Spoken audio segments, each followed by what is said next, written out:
subito due graditissimi ospiti, una giornata molto bella, un sole splendente, speriamo duri, perché anche al lavoro andare con il sole è un'altra cosa che non con la pioggia, è un umore diverso. E saluto Danilo Vendrame, presidente Confartigianato Treviso, ma anche con incarichi nel Veneto, e saluto anche il professor Stefano Caretti, professore di storia contemporanea. Buongiorno professore. Non la sento professore, voce, professore, voce. No professore, non la sento, bisogna che schiacci il bottone che l'ha detto la regia. Allora iniziamo con Vendrame. Allora Vendrame, cosa sta succedendo? Io ieri dicevo sono andata in lungo e in largo per le autostrade, ho visto di tutto e di più, però ho visto pochi camion. Cosa sta succedendo Vendrame? Siamo fine mese, ci sono tanti punti di domanda, prego Vendrame. Beh, diciamo che siamo a fine mese, può darsi che qualcuno le commesse le abbia finite. Dopo i viaggi lunghi prevedono sempre viaggi di ritorno, quindi i camion non caricano per andare, mettiamo l'esempio, a Torino o di là, se non hanno il viaggio di ritorno. Per fare il viaggio di ritorno ci vogliono 3 giorni, quindi non possono fare, quindi sono un po' più ridotti, però diciamo che in un periodo dove ci sono tante consegne si fanno anche i viaggi senza i ritorni pur di riuscire a accontentare il cliente. Queste 2 settimane qua abbiamo visto proprio un calo abbastanza consistente dei camion in strada. Vediamo gli stranieri passare, perché loro l'Italia la utilizzano per passare, per andare Francia, Spagna eccetera, quelli li vediamo, ma non vediamo il traffico locale. Anche il traffico dei mezzi di ghiaia, quello che prettamente è locale, vediamo pochi camion in giro. Sarà il momento, sarà il fine mese, non lo so, però non è una bella cosa. Non è una bella cosa. E per quanto riguarda questi giovani, questo lavoro, com'è la situazione? Questa manodopera che si fa sempre più fatica a trovare in tutti i settori, perché non parliamo di un settore. Cosa sta succedendo, Vendrame? Perché non diventa una cosa remunerativa, ma non nel senso di skei, nel senso interiormente diventa remunerativo. Cioè se vai su una grossa azienda sei un numero finché non riesci in qualche maniera con una spinta o con qualcosa a emergere. Il settore artigiano è molto differente, riesci a far sentire importante anche il ragazzetto che viene là e dopo un anno, dopo 2, riesce a fare qualcosa che prima non avrebbe mai pensato di fare. Allora anche questo è un essere appagati. Ho un lavoro che mi dà uno stipendio ma anche una gratificazione morale. Questo non riusciamo ancora a trasmetterlo, a darlo. Questo è una grossa pecca e lo dicevo l'altro giorno con qualcuno. Se le grosse aziende investono in super manager, grandi direttori e vice direttori e investono un casino di soldi, noi cerchiamo di investire sui nostri giovani, investiamo gli stessi soldi, diamogli qualcosa in più anche a loro, la possibilità anche di sbagliare a volte, ma riuscire a formarli a restare qua da noi, essere come noi. Sì, è vero, c'è l'intelligenza artificiale, ma l'intelligenza artificiale l'hanno creata quelli che con le mani sporche hanno fatto quel qualcosa. Allora, se riuscissimo a integrare quel qualcosa di moderno con il resto, senza scordarci del passato, secondo me è la cosa migliore. Quali migliori aziende per fare questa cosa se non le aziende artigiane, piccole aziende o gli agricoltori che adesso stanno modificando totalmente il loro sistema di lavoro, offrendo il prodotto al pubblico a chilometri zero, eccetera. Più chiaro di così non si può. Allora vediamo se riusciamo a salutare anche il professor Stefano Caretti. Professore, mi sente adesso? No. Io continuo a non sentirla, professore, non so cosa succede, però io continuo a non sentirla. Allora sentiamo intanto Rinaldo, vai Rinaldo. Ciao Mirella e buongiorno ai tuoi ospiti. Prego. Ciao Mirella, purtroppo è lavoro per i giovani, va bene, è lavoro per i giovani, riesce ma non viene pagato, non è come una volta che un giovane andava a lavorare, ma il lavoro è sempre stato, è il lavoro principale per l'uomo, perché tira avanti una famiglia, se fai famiglia, adesso lavoro, è una porcaria, perché non gli dai i soldi, non lo che gente, non gli vuoi pagarli, è tutta una burocrazia, cioè la gente va a lavorare con le partite IVA, una volta a 14 anni avevamo il libretto del lavoro, ti andavi ai sindacati a cosa del lavoro, ti trovavi da lavorare se ti volevi. Ti capito Mirella? Adesso è tutto più difficile, i figli sono più istruiti, gli altri non germiti, non abbiamo la cultura, e lo dirà, i secondi a lavorare, vedi i soldi, non c'è problemi, non chi viene a dire, ma lo sappiamo il problema qua che c'è, non vogliamo risolverlo. Ognuno dice la sua, ma c'è anni e anni e anni, e il problema resta sempre o no? E abbiamo la cosa artificiale, cosa ne serve per far vedere cosa? Un uomo di piombo che muove le mani, che cammina. Ricordate che tutte le bellezze che c'è nel Veneto, gli erano fatti gli artigiani, perché c'era miele di scarpeini, da Bassano, da Pove, da tutti i paesi che ha fatto il Duomo di Milano, che ha fatto il Cesare San Marco, la Basilica, di quello che ti vuoi, tutti lavoravano, va bene. Adesso artigiani, a Venezia dove c'è case che ha bisogno di artigiani, perché case vecchie, mobili vecchi, roba vecchia, non ne trova più. Perché? Perché non c'è più gente in botteghe, io una volta andavo in 7, 8, 10 da un artigiano a lavorare, non paischei. E quando ti metteva da un artigiano a lavorare, un falegname bravo, roba conosci, ti diceva impara. Quello era è la nostra paga. Ma non c'è più sto discorso, su sta goduria di andare a lavorare per vedere un artigiano che maneggiava una piaga, una sciega, una roba. Non interessa più nessuno. Adesso gli mette un bottone, una roba, struga fuori un pupazzo. Ma cosa è questa roba? Se andiamo avanti questo passo, no, sono d'accordo. Purtroppo finisce. Bisogna che i figli imparino questo man e che gli ragiona col suo cervello, che il suo cervello è un vulcano adesso, impara tutto, gli esprime tutto. Quello è vero, è manualità, come il gusto della roba. Adesso i figli non si possono mangiare, perché? Noi abbiamo il confronto che erano buoni altri con la roba che mangiavamo 50 anni fa, che era buona. Adesso la roba non è più buona, mangia un po', un pezzo, una roba. Avevo 100 anni che so sulle frutta e la verdura, ma non so mangiare un pomo buono, una roba buona. Perché? Non c'è più le semence autoctone, non c'è più. Una volta al contadino si metteva via le semence, adesso gli dà al consorzio, e viene dall'America, ma cosa c'è? Avevo un Veneto che ti passavi parmoglianche, che dei meoni, ti sentivi il profumo che metà basta, e si finì tutte che robe. Imparemo a mangiare, a diventare come prima, non come adesso. Grazie Rinaldo, fammi andare avanti, vediamo se riusciamo a fare questo collegamento col professor Caretti. Professore, mi sente? Sì? Mi sentite adesso? Ah, professore, ti scrive libri, facciamo un corso di tecnologia, perché è quasi una tragedia mattina, specialmente per i nostri tecnici, che ringrazio veramente per la pazienza che hanno, perché c'è la medaglia d'oro, lo dico mio professore. Allora professore, storia contemporanea, che storia è la storia contemporanea? Lei mi sente adesso? Sì, professore, la sento.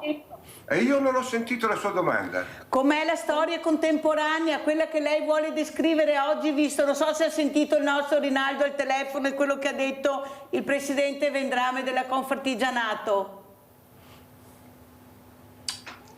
Vede, purtroppo non la sento. Mi ha chiesto qualcosa del Guardi mio professore, volume? lasciamo perdere perché non posso fare una trasmissione in queste condizioni, che io non la sento, lei mi sente, non la sente, ci collegheremo più avanti, la ringrazio professore. Allora Vendrami, cos'è la storia? Mi penso che non è tanto d'accordo neppure con... No, quel signore che ha telefonato non sono d'accordo.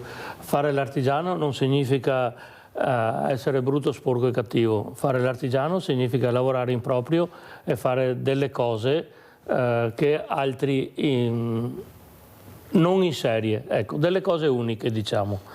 E questo è quello che significa fare l'artigiano. No, è giusto che se strucca il bottone e viene fuori qualcosa di fatto, no, batta il martello perché per il gusto di batterlo. Dopo, ok, ci sono anche quei lavori da fare, ma andare a riparare oggi una macchina, il meccanico una volta sentiva il motore tic toc tac e riusciva a capire il difetto se gli era bravo. Adesso te metti sul spinotto e te vedi così. Non possiamo tornare ai tempi di una volta, dobbiamo utilizzare la tecnologia e applicarla e portarla al nostro mondo, al nostro sistema di lavorare. Tutto quello che c'è non è niente da buttare via, sono tutte conquiste, però il mondo dell'artigiano che sa fare le cose uniche, diciamo, a volte anche artistiche, non è un mondo industriale, è un mondo artigiano, un mondo a sé stante, un mondo molto gratificante anche se molto faticoso e non sempre remunerato a sufficienza.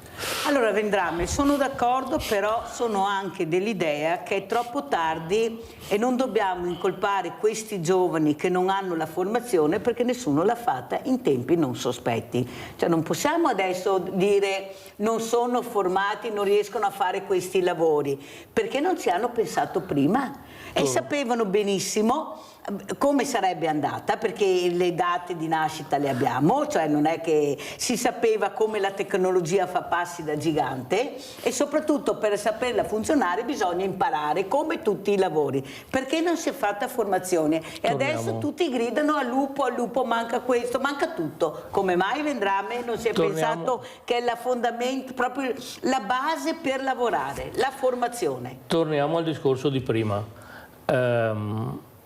Fino adesso abbiamo finanziato tutti quanti con le nostre tasse, abbiamo finanziato la grossa industria, specialmente quando vanno male, quando sono in cassa integrazione. Abbiamo dato soldi a pioggia perché riescano a fare stabilimenti nuovi, perché la piccola impresa niente. Bene, allora adesso cominciamo a finanziare quello che dicevo all'inizio, a finanziare quello che abbiamo dato alla grossa industria per pagare i super manager che prendono 5.000 volte un operaio normale. Cerchiamo di finanziare le piccole imprese che si portano dentro del personale da formare, cerchiamo di finanziarle che questo personale venga formato senza, non posso tirarmi dentro 3 persone e insegnarle e pagarle perché non riesco a sbarcare il lunario, però se queste 3 persone hanno un sussidio statale,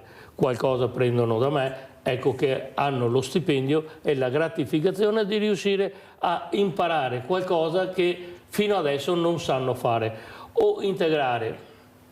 Da me sono venuti 2 ragazzetti, uno anche straniero, e hanno tutti e 2 una formazione superiore. Solitamente gli autisti non hanno formazione, hanno la terza media, poi hanno cominciato a lavorare. Questi hanno tutti e 2 una formazione superiore. Questo non cosa è vuol dire? Spieghiamo a casa cosa vuol dire formazione superiore. Hanno un diploma superiore, cioè sono periti industriali, uno è perito, cosa mi ha detto, che fa contabilità, va bene, adesso ci sono nomi differenti di quelli di una volta, ragioniere praticamente. Io sono ragioniere, va bene, anch'io, ma comunque non è che la formazione che hai avuto la butti via, certo, la applichi al tuo lavoro e impari qualcosa in più. Certamente ogni qualvolta serve tu hai una marcia in più. perché certo. hai studiato, hai una formazione in più. Dopo fai il lavoro benissimo, impareranno a fare il mio lavoro, che è un lavoro difficile, trasportiamo carburanti, quindi anche pericoloso, eccetera. Impareranno il mio lavoro benissimo, gli insegnerò a fare quel lavoro, sarà affiancato, e sono affiancati, adesso il primo è affiancato da una persona competente, gli sta facendo vedere com'è il lavoro, poi pian pianino lavorerà da solo, farà Ma c'è poco. voglia di imparare di questi ragazzi? Sì. Ecco, Sì. questo volevo. Avete Sì. sentito? Sì. Adriana da Crocetta, Sì. vai Adriana! Buongiorno a tutti, volevo dire, io sono su una famiglia di artigiani, mio marito ha lasciato mio figlio che adesso ha 48 anni e questo è un periodo molto nero, nel senso che ferma un po' tutto perché si vede con la guerra e con tutte queste cose qua, e dico gli artigiani alla notte non dormono se non hanno, perché non battano, e magari gli operai viene dato quello che gli spetta e loro non c'è tutto questo, come diciamo, una cosa gli artigiani in pratica non sono mamma mia, non sono, non è che vivano tanto, si vivono insomma, per carità, ma sono anche molto... Lavoratori onesti, grazie Adriana, grazie di quello che hai detto. Andiamo a vedere anche questi dati, Export, Confartigianato e Caron, e poi commentiamo. Andiamo a vedere i dati e li sentiamo.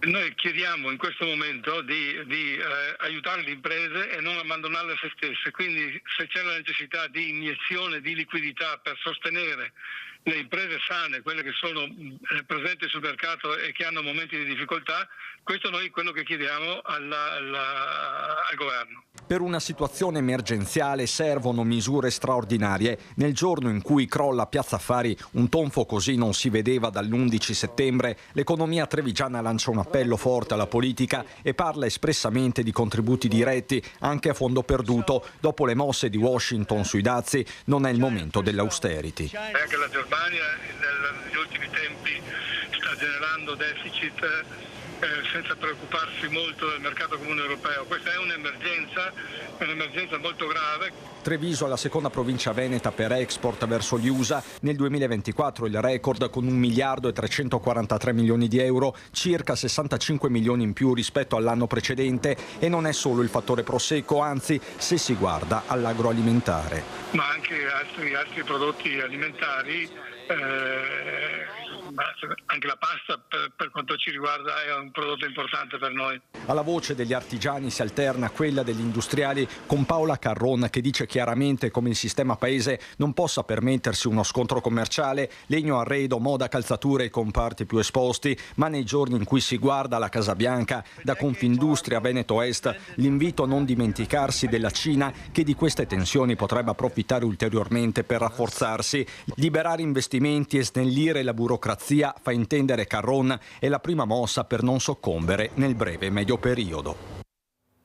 Allora Vendrame, quello che si diceva prima era confermato anche le parole che abbiamo appena sentito da Caron, prego.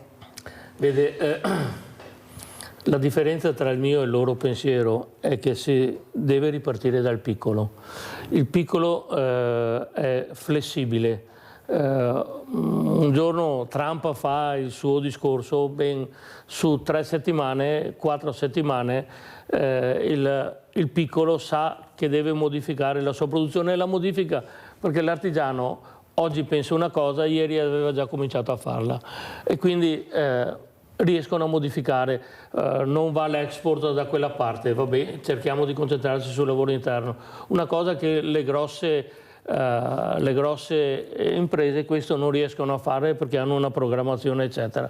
Ricordiamoci che l'Italia è stata messa in piedi, e specialmente il Veneto, dopo l'immigrazione che purtroppo è stata fatta, è stato messo in piedi dalle piccole imprese, quelle che riescono a stare sul mercato con tanta flessibilità. Le ultime imprese che hanno avuto problemi col Covid sono state proprio le aziende artigiane. Perché? Perché hanno fatto magazzino, perché hanno pulito i magazzini, perché hanno fatto quel qualcosa che le imprese grosse non potevano neanche pensare. Allora, cerchiamo di tornare al discorso di prima. Egregio governo, bisogna che aiuti i piccolini. I piccolini sono la nostra risorsa, sono quelli che possono tirarci fuori da questo stato di crisi. Agricoltori, prima dicevamo, eccetera. Vabbè, noi abbiamo avuto per fortuna un Zaia che ha programmato, ha portato il prosecco in tutto il mondo e con uffici, eccetera, ed è riuscito a modificare la nostra agricoltura, ma è impossibile che non riusciamo anche con l'industria a fare qualcosa del genere. Certamente uno piccolo non può programmare delle consegne all'estero se è da solo, però se fa parte di un'organizzazione come la Confartigianato, che è la più grossa d'Italia, ma se riesce addirittura a fare come stanno facendo, pur lavorando ognuno per conto suo, nella sua maniera, eccetera, però fanno un cumulo delle cose, prendono la commessa insieme in 10 e riescono a fare più della grossa industria, a meno della grossa industria e pagare di più anche i dipendenti, oltre che a formarli come si deve. Però Vendrame, c'è un però, che è fatica a fare squadra in tutti i settori. No, non abbiamo la mentalità della squadra, ognuno il proprio orticello, mi merangio, mi non vo a combattere, mi go il mio, e così non si va da nessuna parte, perché giustamente viviamo in un'era dove la squadra è fondamentale, o sbaglio? Torniamo al discorso di prima. Io nella mia azienda lavoro come voglio e faccio quello che voglio, però il mio prodotto finale, per essere collocato sul mercato, deve essere insieme a qualche altro. Io non posso avere un ufficio a Bruxelles se ho 10 uomini, però se insieme facciamo su 500 operai e riescono a fare un prodotto di nicchia che riesce ad avere un ufficio a Bruxelles e diramarlo in tutta Europa, se non di più, ecco che allora siamo vincenti noi. Io, la mia piccola azienda, siamo vincenti, ma se non riesci a fare. L'altra cosa che ci tengo sempre a dire è il discorso della sicurezza. Se si fa male qualcuno sull'aziendina di 4 o 5 dipendenti, ci rimette, è l'azienda, il titolare, gli altri operai stanno tutti male perché è successo quell'incidente, poi è successo quell'infortunio che non doveva succedere, Noi abbiamo fatto dei corsi, certamente non posso avere in azienda un consulente tutti i giorni perché non riuscirei a pagarlo, però con gli artigiani che ogni volta che è possibile organizzano un corso sulla sicurezza, su questo tema, sull'altro tema, sul coso del lavoro, organizzano queste cose, ecco che si è più incentivati a partecipare. Burocrazia permettendo. Ma la burocrazia purtroppo dobbiamo sconfiggerla, è questo che cioè a volte facciamo delle cose che la burocrazia ci impone ma che non sono utili e magari per il tempo cerchiamo di tralasciare qualche volta quelle che invece potrebbero essere utili. Bisognerebbe che quando fanno queste cose non siano solo quelli che tirano i dati, quando riescono a programmare che bisogna fare dei corsi, che bisogna fare questo. Faccio un esempio. Io ho la patente,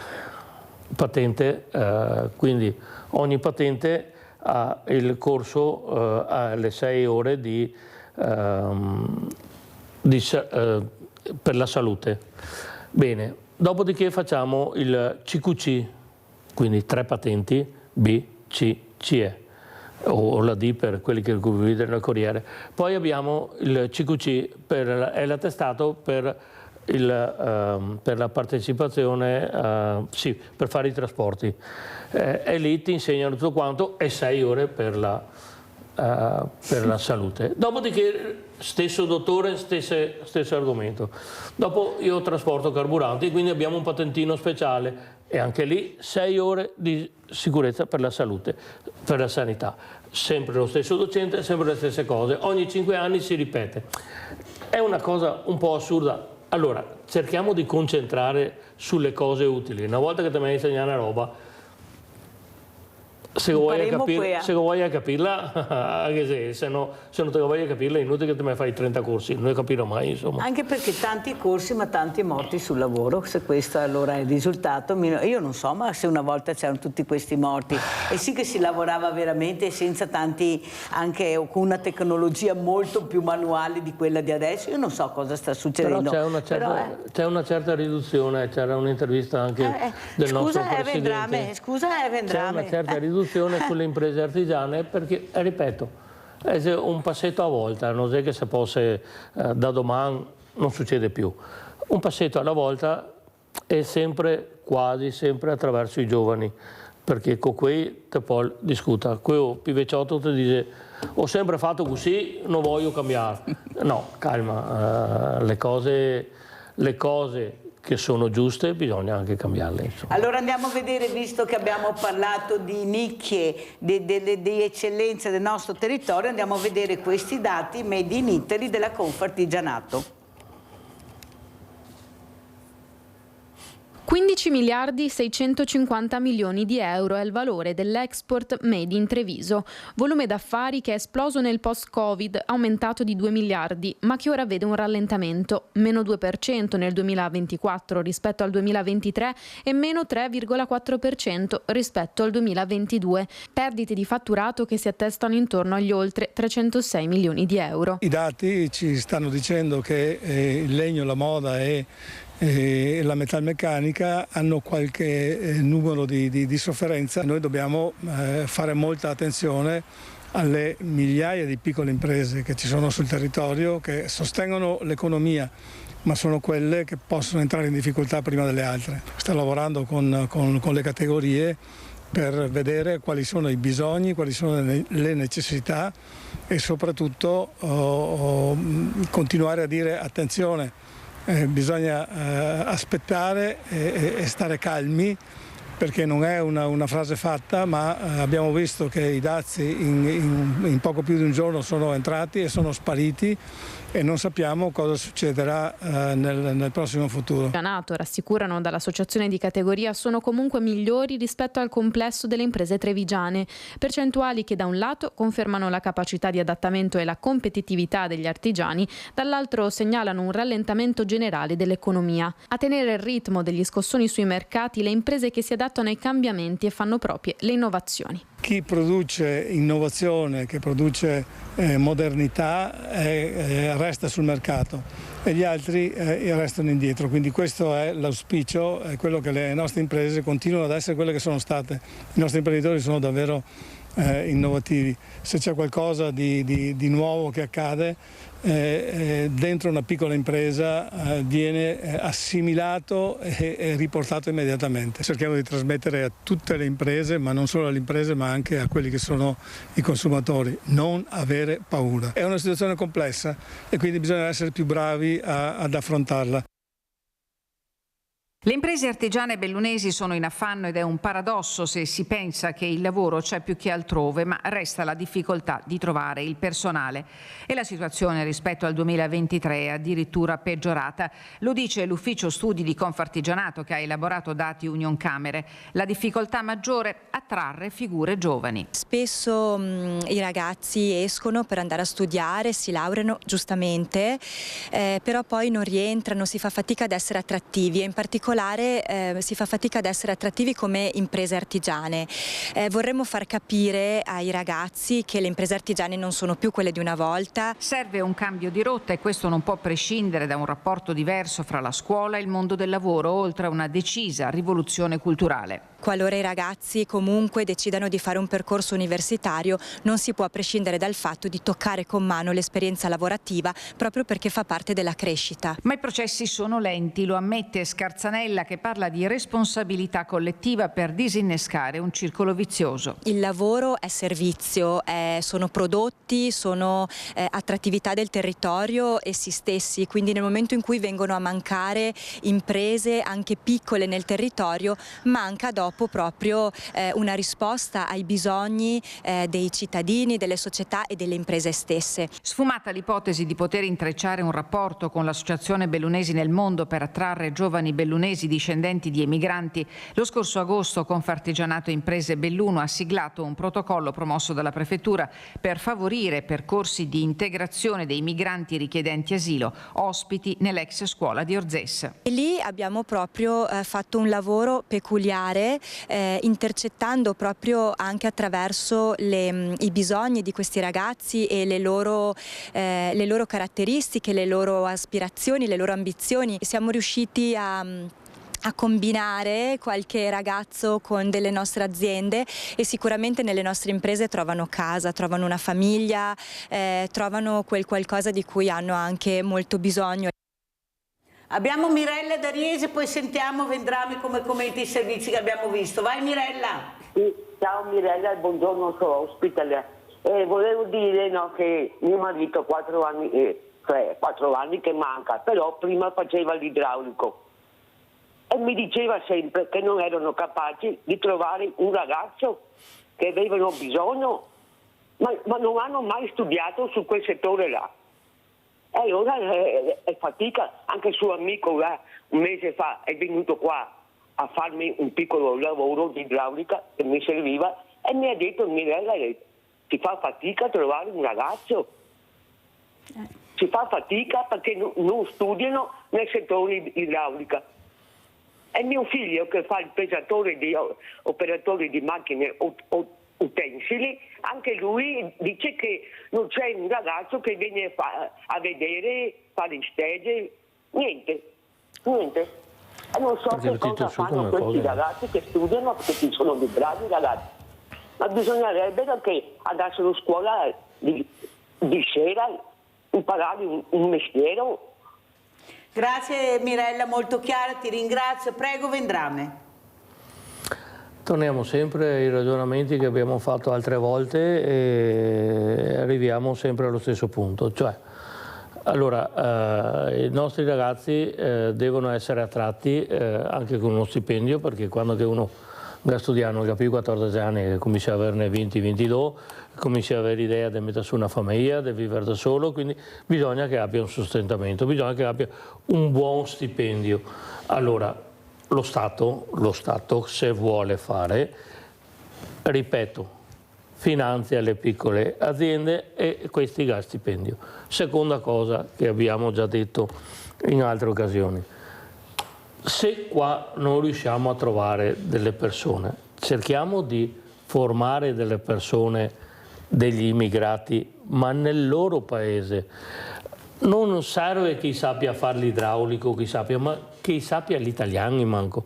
Quando riescono a capire che te insegni, che arriva qua, che te dà un stipendio, chi riesce a imparare, ecco che allora, primo, non si è sbandati in strada, perché il suo stipendio a sua roba. Secondo, imparano un mestiere. Terzo, stroppa i busi che non sanno altri, perché onestamente se non siamo buoni a trovarli bisogna che li troviamo da un'altra parte. Più bello ancora sarebbe, allora, Confartigianato Treviso tempo fa ha fatto un container di attrezzi, macchine obsolete per noi italiani, le hanno sistemate, c'era l'idraulico, c'era l'elettricista, le hanno sistemate tutte quante e le hanno mandate a una scuola di formazione artigianale, non mi ricordo su che paese dell'Africa. Che i ragazzi là serviranno là, per carità, però se vogliono venire via qualcosa impareranno. Dopo sono andati giù un mese per insegnare i primi approcci, però insegnare a portare giù un torno di quei vecchi che qua ti butti a ferro vecchio, portarli giù, insegnare a un ragazzo per 3-4 mesi l'italiano e e fare il tornitore. Quando viene qua, gli salta addosso, non ne è bravi che riesce a fare. Dopodiché imparerà a fare qualcosa in più, imparerà ad operare quelli a calcolo numerico, imparerà quelli più moderni, per carità, dopo imparerà, ma intanto cerchiamo di portare qua degli immigrati. Non sono, cioè quello che abbiamo paura noi è che gli immigrati vengono qua in troppi, ma se vengono qui per lavorare, per fare famiglia e sono brave persone e, ripeto, io ho dipendenti che sono bravissime persone, molto meglio di qualche italiano. Bravo Vendrame! Bravissime persone che riescono a fare, integrarsi, e allora non dobbiamo aver paura se il colore della pelle è un po' più scuretto o cosa. Per carità, abbiamo una mentalità ancora vecchia. Il sangue è rosso, a me generazione. Il sangue è rosso. Lo cantava i pittura fresca, i gado brassi, do gambe, una testa e il sangue compagno del mio. E quindi però Vendrame, c'è anche un però. Per fare questo ci vuole del tempo. Non è che puoi pensare a breve termine sta roba, anche perché se si rompe un pezzo e ciao, e butta via tutto, perché lui lo trova di sicuro del ricambio, specialmente se è roba vecchia. Ma intanto si comincia a far lavorare quei cose qua, no? Imparare che abbiamo e caserme, che abbiamo dove che si può dare veramente far formazione a tutti gli effetti, perché abbiamo ancora bravi uomini e brave donne che insegnaria anche bene.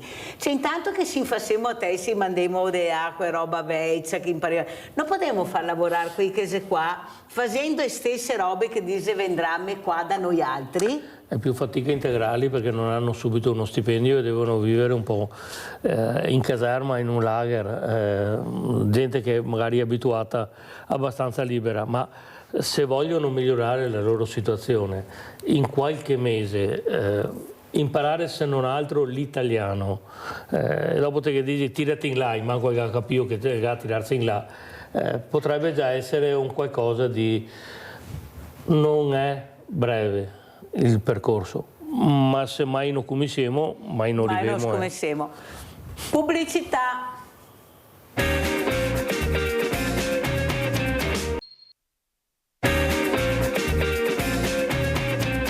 Allora siamo con Danilo Vendrame della Confartigianato, non solo di Treviso ma rappresenta anche il Veneto, per parlare di lavoro e dei problemi di lavoro. Il problema è che bisogna anche agire, bisogna cercare di sfruttare le cose che abbiamo, quello che abbiamo nel nostro territorio, per cercare di uscire da questo pantano che qualcuno ci ha messo, non di sicuro quelli che lavorano, perché non è possibile che uno lavora e resta povero, non è possibile, Vendrame, non è possibile, e qualcuno forse dovrà ascoltare prima o poi, perché il piccolo sarà bello ma è piccolo, però il piccolo ha portato grandi cose qui, specialmente nel nord-est, che era fatto di piccole attività, non di multinazionali, ed era diventato il nord-est che trainava tutta l'Italia, o sbaglio Vendrame? C'era una barzelletta che girava qualche tempo fa e diceva braghette curte, canottiera bianca, cappelle de paia e 127 usata, che ha messo in piedi l'Italia. 2 lauree, Rolex e SUV grosso, l'Italia la stiamo mangiando. Bisogna che ritorniamo a dire il piccolo riesce a giostrarsi e a fare quello che serve per il territorio e che serve per la nazione.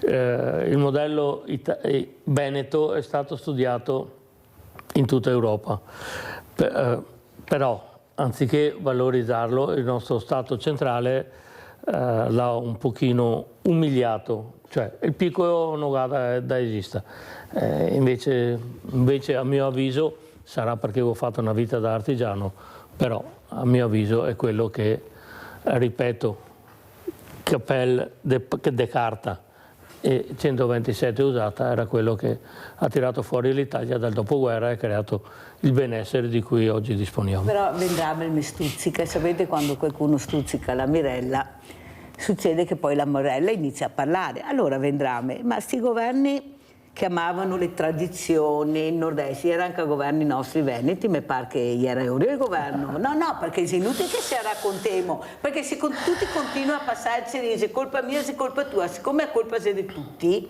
perché non te ne puoi tirare fuori neanche uno, è colpa di tutti, questi che veramente li doveva portare avanti perché la fiducia l'hanno avuta, partiti sono arrivati al 36-40% per la fiducia. Cosa ci siamo ritrovati?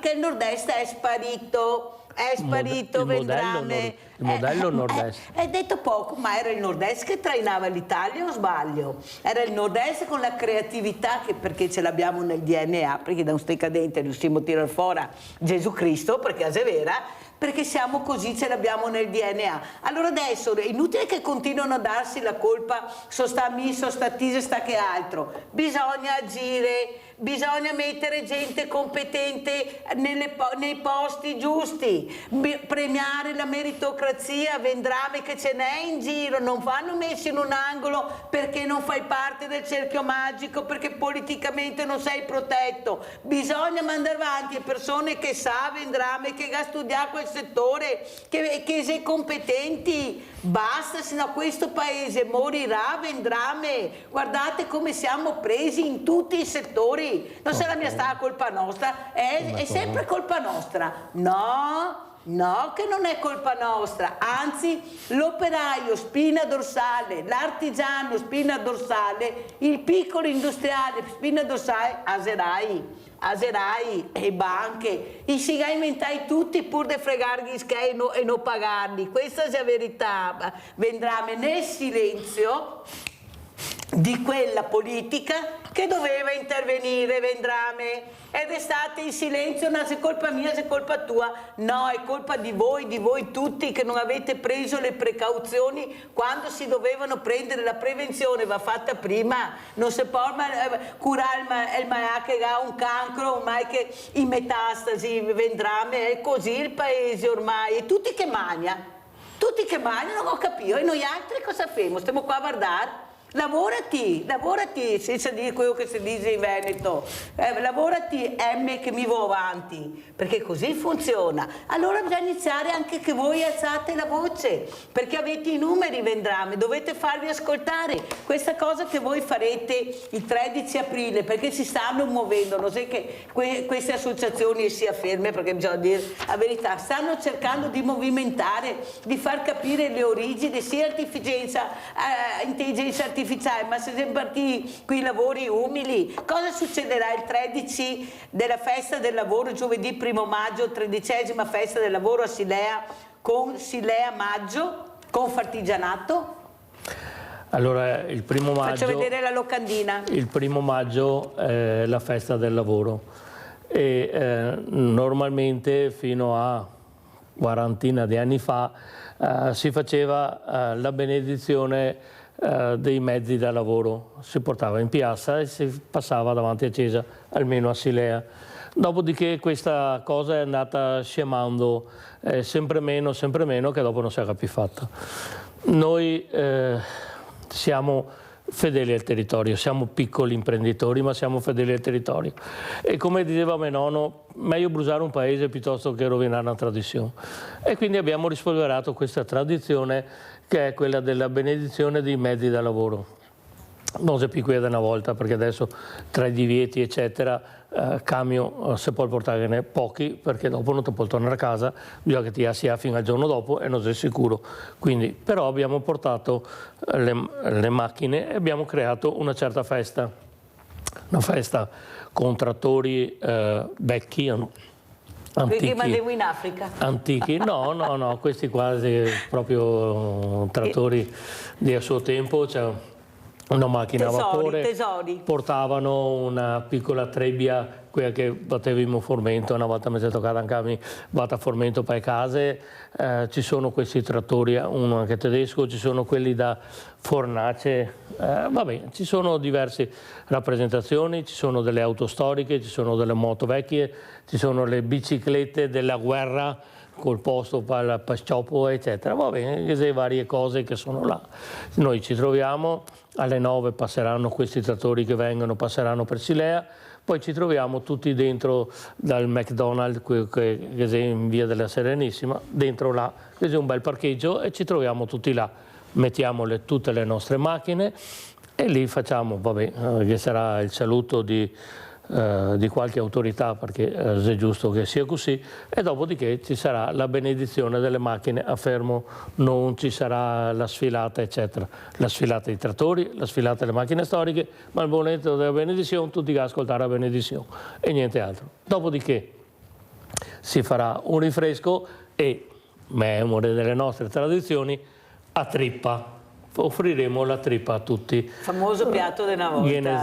Viene tanta e dei signore un po' più avanti con l'età che la preparano in maniera fenomenale. Quindi siete tutti invitati, chi vuol venire, posto che ne sia, che sarà 300 macchine, quindi non che sia poco spazio, e facciamo questa festa. Una festa dove ci si trova, che mi ricorda in piccolo a Festa di Alpini Treviso, quando che sono andato. Non c'era niente, perché era qualche stand e dopo te camminavi, però non te avevi voglia di andare a casa, te volevi stare là, perché ti piaceva stare là, perché te sentivi che era... Ecco, questo in piccolo è la stessa cosa, chiacchieri con uno, chiacchieri con l'altro, tutti in buona fede e nessuno rompe le scatole. La Confartigianato, in questo caso, in altri casi, ha lanciato dei messaggi tipo la sicurezza in casa, aveva dato dei plan eccetera. Oggi offrirà la consulenza a chi vorrà sapere qualcosa sul sistema pensionistico eccetera. L'ultima cosa, se riusciamo, ma è stata un'idea all'ultimo momento, può darsi che non riusciamo, far venire i vigili urbani con l'etilometro, siccome che là, ok, ti mangi a pizza ma ti bevi anche un'ombra, no, trippa, che pizza, a trippa e te bevi anche un'ombra. Se qualcuno volesse, specialmente quelli che ne hanno solo sentito parlare al telefono, perché i più giovani in scuola da una parte che altra qualcosa hanno provato in discoteca, ma là qualcuno volesse provare, ripeto, sempre che riusciamo a farli venire, si può provare e vedere uno, ascolta, ho bevuto un'ombra, va bene, sono dentro, ma se ne bevo due, sono fuori e mi ritira la patente. Ecco, rendersi conto... Guarda che se te bevi sempre l'etilometro va su, anche se che giorno te bevi un'ombra, guarda che ho fatto mica forze dell'ordine, sono esperta di etilometri, perché le papille gustative sono abituate a bere e schizza. Aspetta, vedremo perché abbiamo Rosa, se no casca linea, vai Rosa! Buongiorno signora Mirella, buongiorno. Buongiorno. Io sono la nonna di Angelica. La nonna di Angelica. Angelica che mi ha dato tante volte saluti e io la saluto, la vedo sempre, mi fa piacere. Grazie. Vorrei dire, intanto sta bene, mi fa piacere. Cara. Sono molto dispiaciuta per il nostro sindaco, io ho la tessera di lui e sono tanto dispiaciuta. I miei condoglianti a tutti quanti voi. Grazie, sì, perché oggi alle 15:30 noi se faremo la diretta ci saranno i funerali del sindaco del sceriffo Giancarlo Gentilini, in diretta qui a Antena 3 Media Nord-Est. Ci sarà questo funerale dello sceriffo. Vendrame, ormai siamo in chiusura. A suo tempo noi avevamo fatto, appena venuto fuori il discorso dell'alcol che non si poteva, a suo tempo avevamo fatto una manifestazione, abbiamo invitato tutti a Ponzano, ma c'erano 400 persone, tutte le ditte si iscrivevano con i propri dipendenti, abbiamo fatto il mangia e bevi, abbiamo dato da mangiare a tutti, bere a tutti quello che volevano. La provincia aveva 5 etilometri, hanno mandato una signora, 5 etilometri, ognuno quando voleva, una volta, 2 o 3, hanno provato. Tutti si sono resi conto del loro... di quanto il loro organismo riusciva poteva bere. C'è chi ha bevuto un bicchiere, è andato fuori, è rimasto fuori tutto il pasto, c'è chi ha continuato a bere e non era sì, sempre al limite ma non fuori. Perché è vero, perché bisogna capirlo e farlo nella maniera giusta, come giustamente le forze dell'ordine lo fanno, non il fai da te, ma loro hanno quelli giusti, quelli veramente... Ma rendersi conto delle volte per non fa male. conto anche Non come, fa male, esatto, non fa male. Allora, come ci saluta Vendrame? Posso dire l'ultima cosa? L'ultima volta che sono stato in trasmissione avevamo il sindaco di Zero Branco e avevamo invitato a mettere la birra analcolica. Esatto. Perché non si trovava sui supermercati. Il supermercato vicino a casa mia 15 giorni dopo aveva 6 tipi di birra analcolica. Vuol dire che questa trasmissione qualcosa funziona. Grazie, grazie veramente Vendrame, sì, funziona questa trasmissione, è proprio vero, mi fa anche, ma l'ha detto anche a Talmi che è sopra le comunicazioni, perciò mi fa piacere anche sentire veramente che c'è qualcosa che si può bere anche senza aver problema di ubriacarsi, perché grazie alla tecnologia, alla ricerca, alla scienza siamo arrivati al vino veramente analcolico, la birra analcolica, perciò non è che non puoi mangiare la trippa e dire non posso bere neanche un'ombra, no, te puoi bere anche una birra analcolica o un vino analcolico, non per niente, ecco, ci stai inventando anche questi. Grazie, grazie a Danilo Vendrame, Confartigianato. Il 13. Grazie, il 13 tutti quanti a Silea il 1° maggio con la trippa e l'ombretta o la birra analcolica. Pubblicità.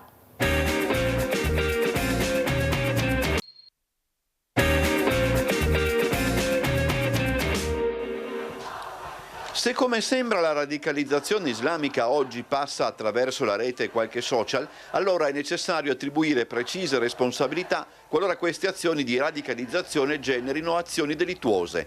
Monsignor Ettore Malnati, presidente dell'associazione Studium Fidei, partendo dall'attentato di Villaco, da un lato esprime la propria preoccupazione, dall'altro, in base alla Carta di Trieste siglata qualche tempo fa, individua se non una soluzione quantomeno un punto di partenza per affrontare il problema.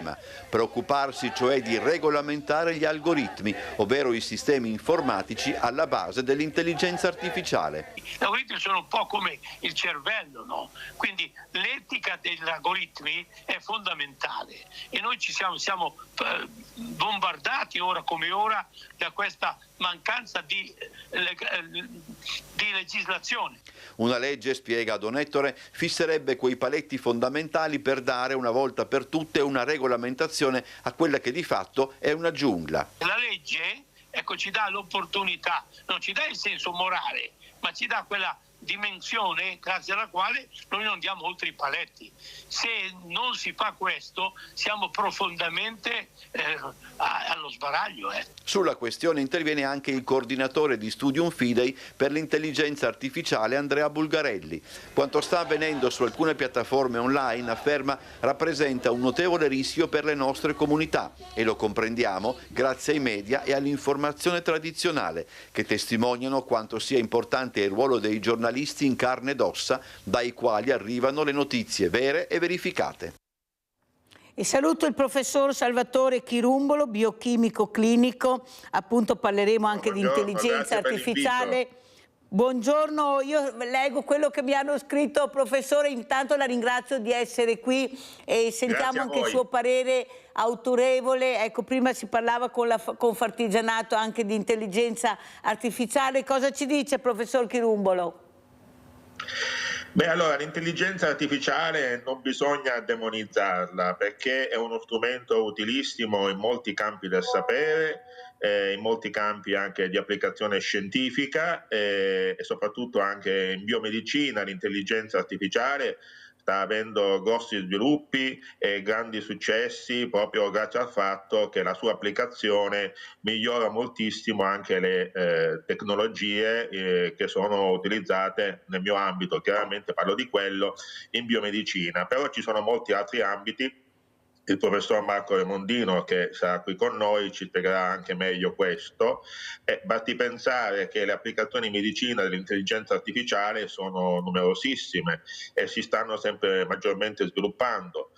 Ad esempio possiamo immaginare l'intelligenza artificiale applicata nel miglioramento, nell'improvement, come dicono gli inglesi, delle tecnologie per la diagnosi. Ad esempio sappiamo che il convolutional neural network, chiamato chiamato CNN, è un sistema in grado di poter analizzare in dettaglio le imaging, che sono, per capirci, la TAC, la RMN, cioè l'RMN, l'ecografia, la mammografia, quindi la risonanza magnetica nucleare, per capirci, anche l'RMN, con sistemi come UNET, ResNet e anche EfficientNet, che riescono a darci informazioni dettagliate delle slices, cioè praticamente delle sezioni in tomografia, ad esempio, per capire meglio come è strutturato l'interno del corpo e fare una diagnosi di diverse patologie, e anche fare una collocazione di tipo classificazione di immagini. Tutti questi sistemi come Vision Transformers oppure anche Radiomics sono sistemi in grado di realizzare in maniera opportuna la classificazione e la migliore diagnosi, per esempio, di strumentazioni diagnostiche che abbiamo prima riferito.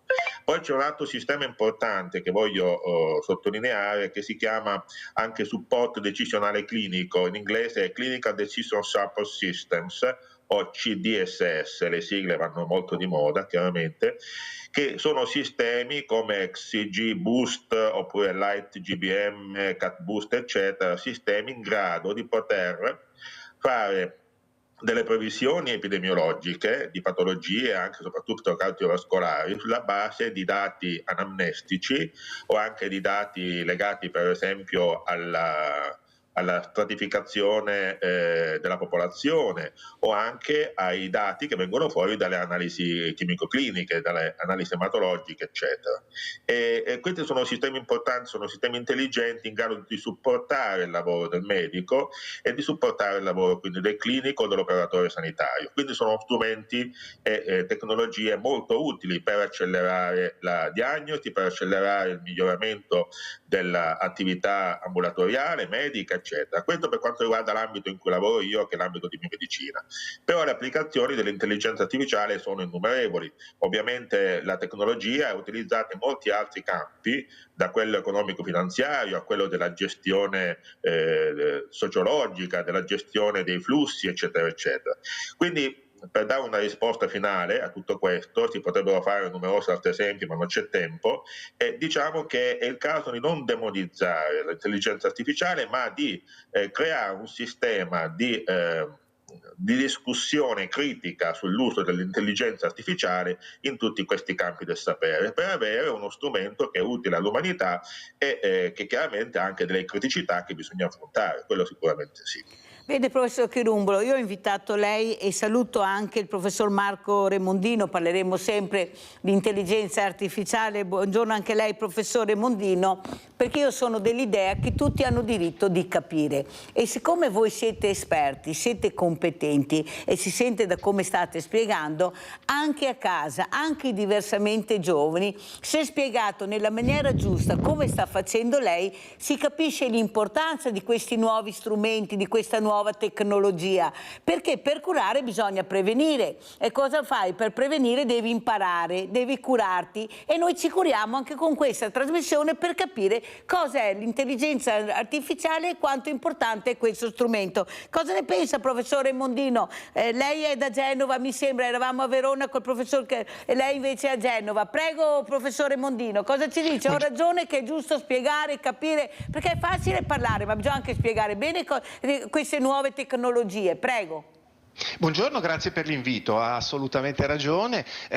Mi piacerebbe iniziare questo mio intervento suggerendo il fatto che si tratta di tecnologie che, per quanto nuove dal punto di vista del grande pubblico, esistano da molti anni, dal punto di vista della ricerca, dal punto di vista della scienza, diciamo così. Tant'è che mi piace far iniziare la storia dell'intelligenza artificiale del 1950, l'anno in cui Alan Turing ha scritto il paper Computing Machinery and Intelligence, che si poneva dal punto di vista di considerare se le macchine potessero in qualche modo pensare.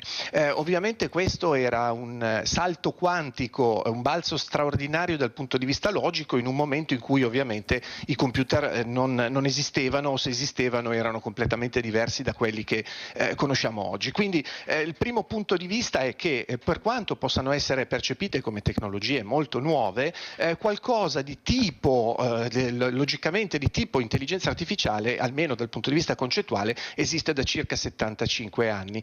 Io stesso me ne occupo per ricerca da oltre 25 anni perché utilizzo nel mio ambito, che è l'ambito strategico manageriale, dei modelli di simulazione basati su agenti fin dall'inizio degli anni 2000, e questi modelli usano proprio dei paradigmi di cosiddetto machine learning, cioè dell'apprendimento a macchina, fin dagli albori, diciamo così. Perché questo fenomeno però ci sta toccando proprio oggi? Secondo me per due motivi principali. Il primo motivo è sicuramente la potenza computazionale, perché siamo di fronte ormai a delle macchine di estrema potenza. Basti pensare che una sola GPU commerciale, che sarebbero quei dispositivi che permettono di far girare questi modelli, una GPU commerciale di oggi ha una potenza di calcolo pari a un supercomputer di appena 15 anni fa, quindi c'è stato sicuramente un salto incredibile in pochi anni. Ma la seconda motivazione è perché abbiamo internet come base di conoscenza. Internet ha permesso la condivisione documentale di una quantità enorme di informazioni, e questi modelli si nutrono di informazioni per poter apprendere, e quello che a cui stiamo assistendo oggi è proprio un tipo particolare di intelligenza artificiale che si chiama intelligenza artificiale generativa, che per la prima volta permette proprio di rispondere a quella domanda con cui ho iniziato il mio intervento di Alan Turing, cioè se le macchine possono in qualche modo pensare, possono in qualche modo interagire con gli esseri umani proprio col linguaggio naturale. Ed è questo il momento chiave, ed è questo anche il motivo per cui in questi ultimi 2 anni e mezzo l'intelligenza artificiale sta diventando un tema di dominio pubblico e sta uscendo, diciamo così, dai laboratori di ricerca, proprio perché questi modelli, in particolare quelli di intelligenza artificiale generativa di tipo linguistico, possono utilizzare delle terminologie molto vicine a quelle del linguaggio naturale, addirittura possono conversare e talvolta essere scambiati per veri e propri esseri umani. Questo ha ovviamente affascinato il grande pubblico, e qualcosa che poco fa era solo possibile pensare per la fantascienza, diciamo così, ora è realtà, e però il discorso fondamentale è capire che cosa c'è sotto questi modelli, perché è vero, come giustamente diceva lei nel lanciare il mio intervento, è fondamentale far comprendere alle persone non addette ai lavori, che si troveranno sempre più a contatto e necessariamente a contatto di queste tecnologie, cosa effettivamente siano. La ringrazio, professore, la fermo solo un secondo perché abbiamo una telefonata, se no mi cade la linea, ma poi riprenderemo anche col professor Chirumbolo. Allora Paola da Padova, vai Paola. Sì, ciao Mirella, ciao. Buongiorno ai tuoi ospiti. Allora, sono tutto orecchie perché ci dai sempre queste enormi opportunità, però ho telefonato per un motivo, che tu ci metti a conoscenza di personaggi favolosi, a dir poco, di tecnologie altrettanto favolose, però ho telefonato per dire che non è la quotidianità, non è la normalità, ahimè, non solo di queste tecnologie di cosiddetta intelligenza artificiale, che siamo agli inizi, ma anche dell'intelligenza, quella dell'uomo, che purtroppo io credo che la medicina, fin tanto che si avvale di troppe tecnologie, il medico, quando si presenta davanti a una persona che non corrisponde ai suoi protocolli, l'unica cosa che fa è quello di farti pagare e di farti fare il giro delle 7 chiese. Cioè, se non c'è prima una applicazione non di conoscenza, perché non è che i medici non siano sufficientemente, parlo della normalità, però non c'è proprio la volontà di applicare, di ascoltare la persona. Se non hai gli esami che corrispondono al suo protocollo, parlo in generale, tu sei tagliato fuori, sei ridotto in un letto che nessuno, e non hai più né forze fisiche né forze economiche, quindi ben venga tutto questo nuova prospettiva, però io credo che bisogna fare un passo indietro, ascolto e attenzione che la medicina venga applicata alla persona e che non debba essere la persona applicata alla medicina. Grazie infinite. Scusa Mirella, per esempio, faccio un piccolo esempio. Di neurologi nel Veneto noi abbiamo di bravissimi, tantissimi in tutti gli ospedali, però non c'è nessun neurologo in tutto il Veneto che si occupa del neurovegetativo. Neurovegetativo vuol dire aritmie cardiache, vuol dire capacità di stare in piedi, di muovere i muscoli, non è una sciocchezzuola. Questo è poi la nostra normalità. Grazie infinite a tutti, buona giornata. Mi dispiace Paola, ma ieri ne avevo 2 neurochirurghi proprio qui a Sveglia Veneti che hanno anche spiegato come stanno facendo questi illustri ospiti che ho questa mattina. Ecco, le modalità e cosa vuol dire prima di arrivare all'operazione, cosa bisogna fare. Loro hanno detto noi siamo l'ultimo anello della catena, prima di operare bisogna fare tante altre cose e si inizia dal medico di famiglia. E torniamo sempre là. Professor Chirumbolo, prego, a lei la risposta. Allora, io spero di poter essere, diciamo così, chiaro nella risposta che cercherò di dare alla persona che ha chiamato appunto la redazione. Ha fatto una domanda molto interessante, una domanda pregna di significato, perché riguarda il rapporto medico-paziente e riguarda anche la deontologia medica, su cui non vorrei soffermarmi perché si aprirebbero molti capitoli di discussione. Allora, io quello che posso dire è che l'intelligenza artificiale è uno strumento ed è uno strumento utilissimo per poter migliorare le prestazioni mediche e anche la soddisfazione del paziente. Su questo io vorrei aprire un inciso sul concetto che esprimeva anche, di cui parlava prima anche il collega professore Mondino, ne accennava praticamente sul concetto di intelligenza. Ecco, questo è un concetto che poi il professore Mondino mi correggerà, che è un concetto molto limitativo per l'intelligenza artificiale. Farò 2 esempi. Allora, proviamo a immaginare un signore che ha un quoziente intellettivo, che poi è la misurazione con cui si misura l'intelligenza negli esseri umani, grosso modo, il famoso QI.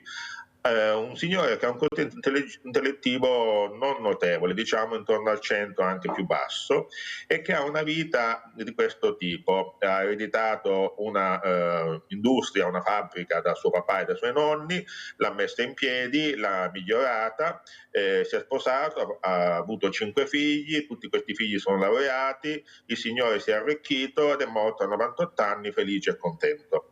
Un altro esempio è per esempio un fisico della Princeton University, sono esempi inventati miei ovviamente, con un quoziente intellettivo di 160, quasi 200, tanto che partecipa alla famosa Mensa, che è il collegio delle persone con alto quoziente intellettivo, sposa una nobildonna americana, però per l'attività di lavoro non è mai a casa, quindi divorzia, ha un figlio che sulla base del divorzio subisce grossi traumi psichici e va dallo psicologo più volte, questo signore è infelice, si suicida e muore a 58 anni. Sono 2 esempi estremi di che cosa? Del fatto che il concetto di intelligenza, che secondo molti neurologi è una proprietà tipica dell'uomo di adattamento, quindi di miglioramento adattativo, in questo caso non funziona. E perché ho fatto questo esempio? Perché il concetto di intelligenza è un concetto umano ed è un concetto che assomma dentro caratteristiche che per il momento l'intelligenza artificiale non ha. Ad esempio le caratteristiche emotive, che sono molto importanti, magari dopo ne parleremo, su come superare i cosiddetti conflitti razionali. Allora io ho fatto questa introduzione, questa digressione per indicare il fatto che il rapporto medico-paziente, l'efficienza del lavoro del medico, l'efficienza dell'ospedale, l'attenzione al paziente, eccetera, è una misura umana che può essere corredata da strumentazioni in grado di accelerare il lavoro diagnostico, di migliorarlo, di renderlo più efficiente di far perdere meno tempo al paziente e al medico. Sappiamo che uno dei problemi sono per esempio le liste d'attesa, l'intelligenza artificiale può darci anche una mano su questo. Per cui io, per rispondere alla signora che si è collegata prima, che ha fatto appunto la domanda prima, direi cerchiamo di essere positivi, proattivi, in qualche modo anche speranzosi su un miglioramento di tutta l'attività medica e della sanità in generale, grazie anche all'ausilio di queste strumentazioni. Questo è un po' il mio parere, non so se ho risposto alla signora. No, bravissimo professor Chirumbolo, anzi la ringrazio per far capire l'importanza di parlarne. La comunicazione è fondamentale perché non sanno, se ne parla poco, non riescono a capire, sono come le carte di credito che gliele hanno date agli ottantenni, però prima non li avevano preparati alla carta di credito, loro erano abituati ad andare a prendere la pensione alle poste. Capisce che bisogna invece iniziare a parlare, perché come dice il professor Iondino, cioè dal 1950 che c'è questa intelligenza artificiale. Vogliamo parlarne, vogliamo mettere al corrente queste persone. Ormai l'Italia è fatta di diversamente giovani, cioè vorrei anche capire se qualcuno si rende conto di questo, e sono anche persone incuriosite che chiedono, che fanno. Ad esempio adesso abbiamo Vladimiro da Rovigo. Vai Vladimiro. Grazie Milena, ciao. Volevo fare una domanda, buongiorno intanto, volevo fare una domanda all'ospite da Genova, no? Sì. Cioè, intanto un altro nome dei precursori, anche, secondo me, è anche il scrittore di fantascienza russo Isaac Asimov, che con la trilogia e i libri sui robot è stato un precursore dell'argomento, no? Abbastanza anche acuto, no? Ecco, volevo fare una domanda all'ospite. Cioè, dal mio punto di vista, finché, uso il termine, i macchinari, no, opera solo in base alla memoria che gli viene fornita dall'uomo, per me non possono essere pericolosi, possono essere molto più veloci, molto più approfonditi, come dire, come analisi, come loro attività dell'uomo normale, ma non possono fare di più o di diverso da quello che hanno in memoria fornita dall'uomo. Il pericolo in teoria, e qui mi faccio Asimov, no? Potrebbe essere se i macchinari, sempre questo termine qua non esatto, hanno la possibilità di formarsi una memoria propria, nuova, ex novo, no?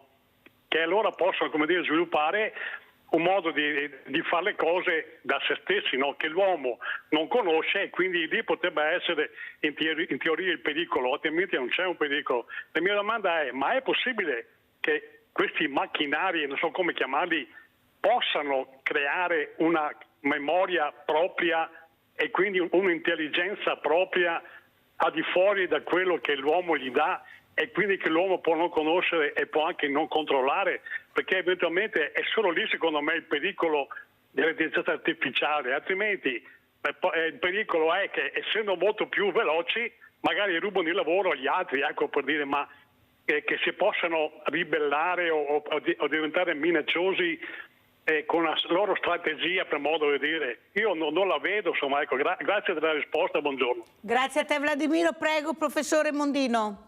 E ringrazio molto il signor Vladimiro, perché mi ha aperto la possibilità di parlare di diverse cose che avrei voluto effettivamente dire. Intanto Isaac Asimov ovviamente è un grandissimo della fantascienza, che spesso è riuscito non solo a intrattenerci con delle trame fantastiche, ma anche a precorrere i tempi, andando proprio a prevedere ciò che avrebbe potuto succedere dal punto di vista scientifico, e l'esempio contingente è proprio quello dell'intelligenza artificiale. Proprio prima stavo per dire che per capire meglio questi modelli bisogna comprendere che cosa c'è sotto il cofano, come si dice. Intanto questi modelli sono basati su reti neurali, cioè dei sistemi che imparano dai dati. Però parlando di intelligenza artificiale generativa, questi dati servono per generare del nuovo, qualcosa di nuovo, qualcosa che non è una semplice copia di quello su cui cui hanno imparato, e per far questo utilizzano delle metodologie di tipo statistico, in particolare una stima di probabilità e un meccanismo interno, noto come meccanismo di attenzione, presentato nel 2017 da alcuni ingegneri di Google, valuta quanto ciascuna parola, parlando appunto di AI generativa linguistica, valuta quanto ciascuna parola sia rilevante in un dato contesto. Questo cosa fa? Fa sì che venga considerato il contesto della domanda che viene posta a questi modelli e costruisce la risposta proprio su meccanismi probabilistici che sì, è vero, si basano sui dati appresi, ma generano qualche cosa che non è una semplice copia, ma un qualcosa di diverso per quanto simile. Questo fa sì che, a parte il fatto che, come dicevo, a volte confondiamo addirittura una risposta di una macchina con una risposta umana, fa sì che ci possano essere degli errori sistemici che sono stati definiti impropriamente, perché insomma solo per così richiamare un meccanismo umano e biologico, sono stati definiti allucinazioni. Questo cosa significa? Che di fatto il sistema possa letteralmente inventare dei dati, citazioni inesistenti, piuttosto che commettere errori fattuali, pur, questo che voglio sottolineare, è pur restituendo frasi perfettamente coerenti nel contesto, cioè delle frasi che possono essere non solo verosimili, ma possono essere confuse con la realtà. Quindi è fondamentale, come diceva anche il professor Chirumbolo prima, sempre controllare, verificare la correttezza dei dati. Quindi bisogna conoscere, la competenza va trasferita con la formazione, infatti la parola chiave secondo me insomma è proprio quella della formazione e del formare i formatori, cioè formare coloro i quali saranno per esempio in aula di fronte alle nuove generazioni, perché non tutti i docenti hanno già delle competenze acquisite in questo settore. E dal punto di vista, ecco, signor Vladimiro portava poi il tema della pericolosità. Allora, sulla pericolosità è ovvio, molto difficile dare una risposta. Io farei un'osservazione però, un'osservazione che forse oggi pare anch'essa fantascienza, proprio come i libri di Asimov, ma potrebbe diventare una realtà concreta. I modelli di intelligenza artificiale odierni sono sempre più grandi, occupano decine di gigabyte di dati solo per quanto riguarda la parametrizzazione delle loro reti neurali, hanno miliardi di parametri e al loro interno quindi queste reti neurali sono sempre più complesse e si formano in modo autonomo sulla base dell'apprendimento, cioè questi dati su cui vengono messe a lavorare, a macinare, fanno sì che questi parametri si formino in totale autonomia. Ecco allora che senza degli strumenti interpretativi adeguati, cioè senza la possibilità di andare effettivamente a comprendere i parametri di queste reti, il rischio è quello di trovarsi di fronte a quelle che io definisco scatole nere. A me piace molto proprio questa definizione, perché nel momento in cui noi apriamo una rete neurale che si è formata in totale autonomia sulla base dell'apprendimento, non riusciamo a capire esattamente come reagirà di fronte a un certo input. Possiamo, come dicevo prima, avere una probabilità, ma non abbiamo la certezza deterministica che il risultato sarà esattamente quello. E queste scatole nere però potranno influenzare decisioni critiche, per esempio assegnare un mutuo a una persona piuttosto che a un'altra, o in campo medico, io non sono ovviamente, non faccio parte di questo ambito scientifico, però in campo medico potranno scegliere se dare la precedenza di cura a una persona piuttosto che a un'altra. Ecco dunque che queste fondamentali possibilità di scelta potranno influenzare delle decisioni senza fornire una chiara evidenza del percorso compiuto al loro interno. Cioè noi avremo la risposta, ma non capiremo esattamente come questa risposta si è formata. Potremo solo avere, come dicevo, un margine di probabilità. Questo è il rischio contingente che vedo diciamo nell'immediato, che vedo attendere con i modelli che diventano sempre più complessi. Sicuramente non siamo ancora in uno scenario in cui fare intervenire le leggi della robotica di Asimov, che ricordava appunto appunto il signor Vladimiro, però potremmo arrivare anche a quello nel momento stesso in cui, come molto acutamente notava Vladimiro, ci potrebbe essere una valutazione non solo più sui dati forniti dall'essere umano volontariamente, ma anche su esperienza che queste macchine potrebbero fare nel mondo reale, perché nel momento stesso in cui fossero dotate di una sensoristica in grado di percepire la realtà e di creare delle proprie definizioni di realtà e di ciò che sta avvenendo, ecco allora che potremmo fare quell'altro passaggio chiave che proprio, come dire, finora è solo stato contemplato nei romanzi di fantascienza.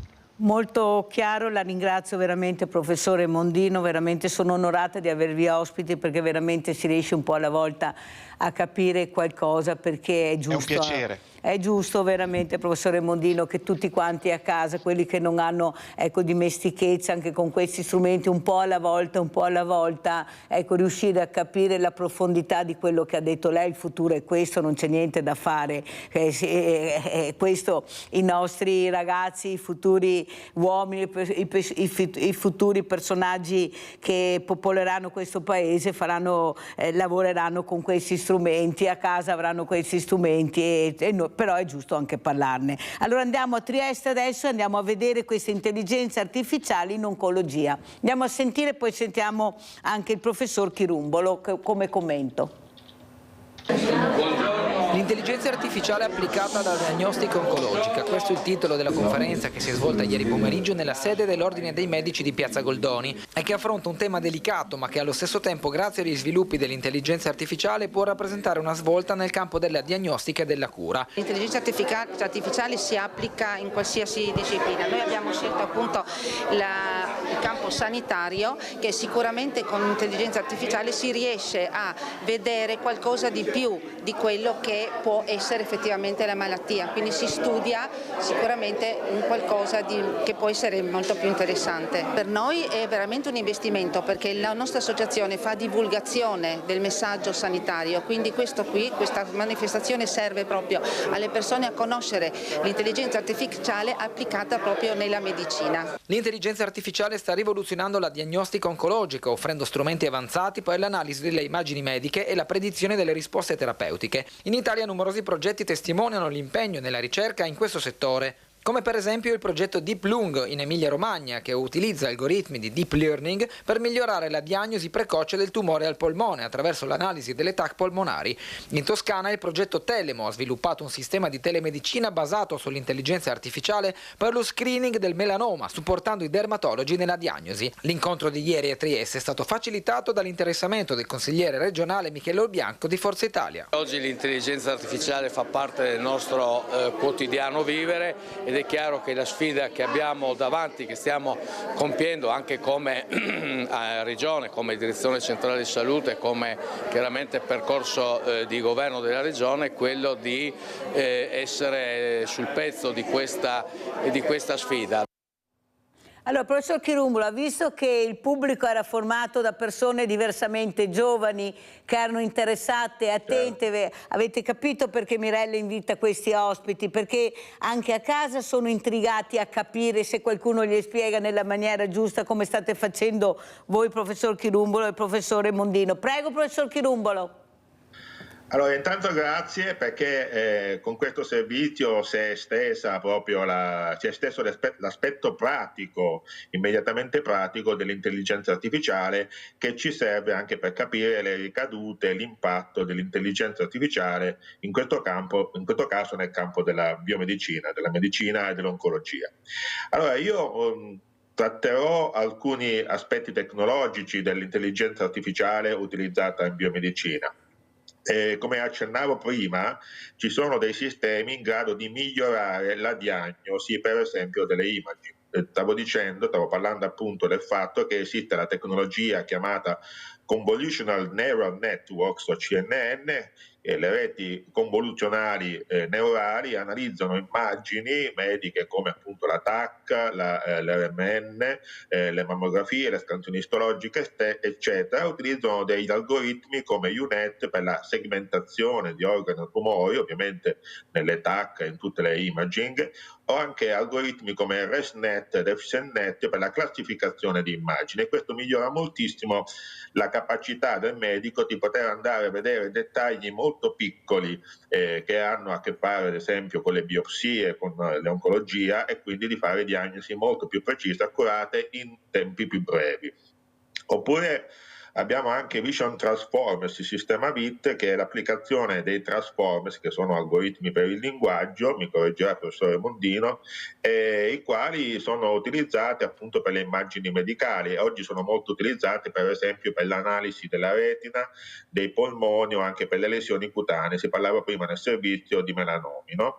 La radiomics con il machine learning è una tecnica per estrarre dei features, delle caratteristiche dalle immagini, per esempio la tessitura dell'immagine, la forma, l'intensità delle varie colorazioni finte dell'immagine, per vedere la profondità dell'immagine, le varie caratteristiche, le colorazioni anche istochimiche, e sistemi come XGBoost o Random Forest sono utilizzati in questo caso. Poi dicevamo anche che esistono dei sistemi che abbiamo chiamato prima supporto decisionale clinico, il Clinical Decision Support System, CDSS.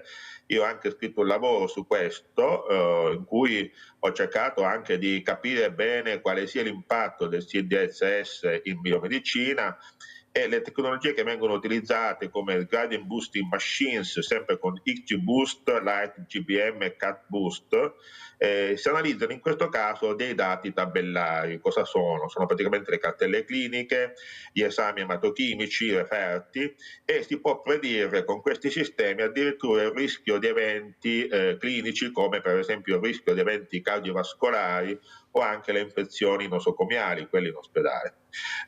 Poi esistono sistemi come Transformer Mode su dati strutturati, per esempio Tab Transformer per integrare dati clinici complessi, cioè l'anagrafica, le analisi fatte e l'analisi, e sistemi anche in grado di poter creare dei grafici su questi tipi di aspetti. Poi c'è tutto un aspetto che trattiamo anche noi nel Dipartimento di Ingegneria per la Medicina di Innovazione. Il titolo altisonante significa proprio questo, cioè la capacità di utilizzare sistemi cibernetici, robotica e intelligenza artificiale per la biomedicina, e questi diciamo così, queste tecniche, queste applicazioni dell'intelligenza artificiale nella medicina di precisione sono importanti per poter monitorare meglio la terapia. Nel caso dell'oncologia questo è sicuramente un dato importante. Ci sono sistemi come il Multi-Omics Machine Learning che sono in grado di combinare insieme dati genomici, dati proteomici e metabolomici, cioè i dati complessivi di tutta la genetica dell'individuo, di tutta la capacità di sintesi delle proteine dell'individuo e della tipologia di proteine, e anche dei metaboliti. Quindi sono sistemi che utilizzano l'omica per poter avere un quadro molto più dettagliato e complessivo del paziente, e quindi tarare anche la terapia. Poi ovviamente abbiamo anche la robotica chirurgica, che è un fiore all'occhiello anche della nostra università, dove ovviamente molti sistemi come Deep Blue Networks o Proximal Policy Optimization sono in grado di poter utilizzare e migliorare la robotica nella chirurgia.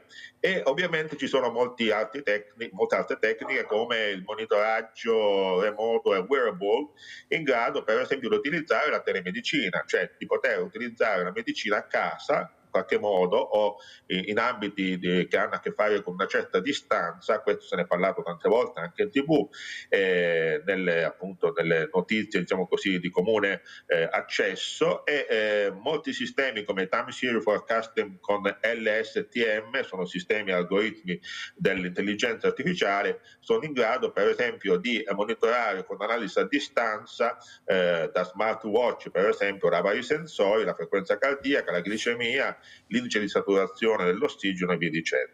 Ora, io mi sono allontanato un po' dal tema dell'oncologia, ho fatto un po' un ventaglio. No, ha fatto bene, professore. Ampio, ma c'è molto da dire di più sull'applicazione dell'intelligenza artificiale in medicina, e chiaramente, come vedete, queste cose sono già all'ordine del giorno in molti ospedali, quindi è chiaramente un sistema e una tecnologia che ha un impatto molto forte sia sull'attività del medico sia sulla prestazione data al paziente. Professore Mondino, ma questo forse provocherà anche un cambio anche nel lavoro? Avremo meno posti di lavoro? Andremo a scuola con l'intelligenza artificiale? Professore Mondino, andremo in ufficio e lavoreremo con l'intelligenza artificiale, per cui meno persone, più intelligenza artificiale? Professore Mondino?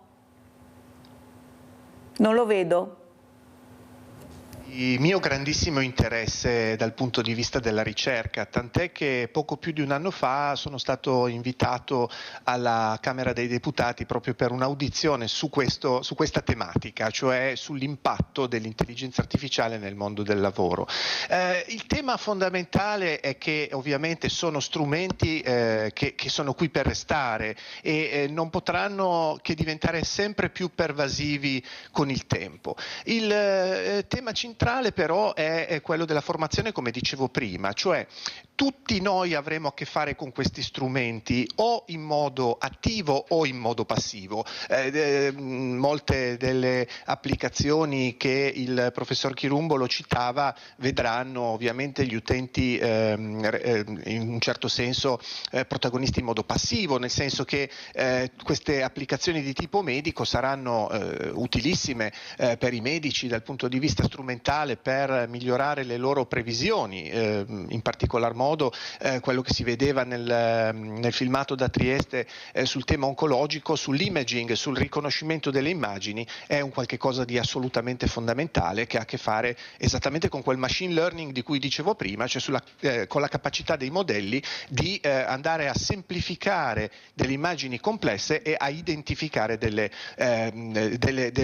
particolari che magari non vedrebbe. Ma è molto importante anche avere a che fare attivamente con questo tipo di applicazioni e io mi concentravo soprattutto su quelle della intelligenza artificiale generativa, perché sono quelle che, come dicevo all'inizio del mio intervento, hanno aperto la porta dell'intelligenza artificiale al grande pubblico e secondo me sono quelle che diventeranno una forma di accompagnamento quotidiano per le persone. Quello che dicevo prima, cioè le problematiche sottostanti, il fatto che magari certe risposte possano sembrare verosimili ma siano sbagliate, ci impone di essere molto attenti nel verificare ogni risposta che ci arriva da questi modelli. Ogni risposta deve essere riletta, verificata, validata con cura, non si può procedere per esempio a far scrivere un'email da un modello di questo tipo e inviarla senza averla riletta prima, piuttosto che men che meno ovviamente una pubblicazione, un articolo o altro. Dal punto di vista lavorativo si avrà a che fare con questi sistemi che secondo me almeno all'inizio saranno dei sistemi molto simili a quello che sono stati i sistemi informativi negli anni 80 e 90, che sono diventati di fatto pervasivi senza sostituire le persone, anzi spesso hanno costituito un'opportunità. Pensiamo ad esempio che con la nascita dell'internet e con la diffusione soprattutto dell'internet a metà degli anni 90 sono nate moltissimi business model, come per esempio gli e-commerce, che ovviamente non sarebbero esistiti senza una rete internet. Quindi lavorativamente sarà molto importante avere competenze almeno dal punto di vista dell'utilizzazione di questi modelli, perché sicuramente dal punto di vista della selezione del personale verrà data la precedenza a chi ha queste competenze rispetto a chi non le ha, ma non vedo, almeno in termini brevi, una sostituzione se non delle fasi più rutinarie in questo ambito. Ecco.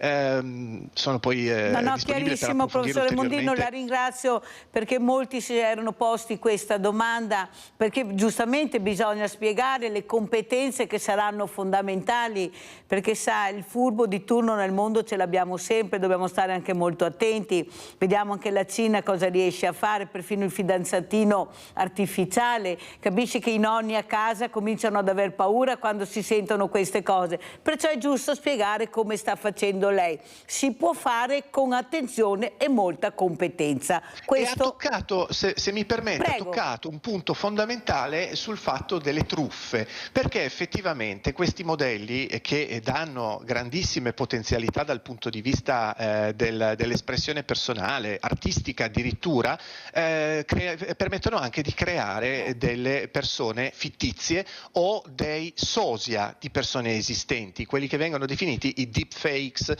e questo è ovviamente potrebbe diventare un grimaldello molto rischioso nelle mani di persone malevole che decidessero di utilizzare queste tecniche per appunto truffare le persone inconsapevoli. Quindi molto importanti trasmissioni come questa, divulgative, che vadano anche a far notare sia il buono ma sia anche il potenziale cattivo in tutte le cose, no? Qualunque strumento, un coltello che può essere utilizzato per tagliare ma per uccidere, insomma, e quindi diventa fondamentale avere la chiarezza su questi temi.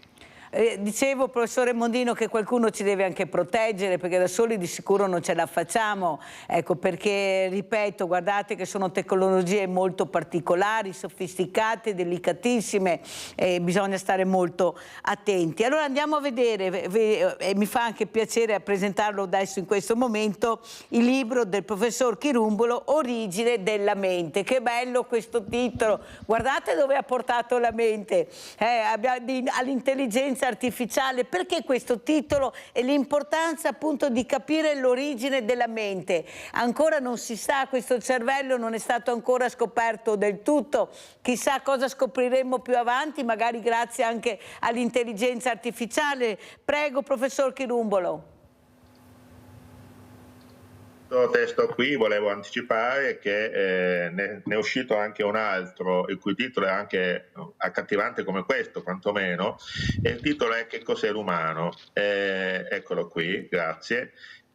Io qui affronto in realtà l'origine della vita, della mente, della coscienza, che ovviamente è un must della ricerca accademica, perché ovviamente stiamo parlando della cosiddetta hard science per quanto riguarda lo sviluppo del cervello e l'evoluzione dell'uomo e della vita. Sono argomenti molto molto grandi, diciamo, e io l'ho voluto affrontare con alcuni colleghi. Abbiamo scritto anche dei lavori scientifici su questo e i testi che voi vedete. Poi c'è anche un testo in inglese, ma va bene. Però questa, diciamo così, questa introduzione che lei, Mirella, ha fatto è molto importante per toccare un argomento che finora non è stato solo sfiorato, forse, che è l'argomento della coscienza di un'intelligenza artificiale.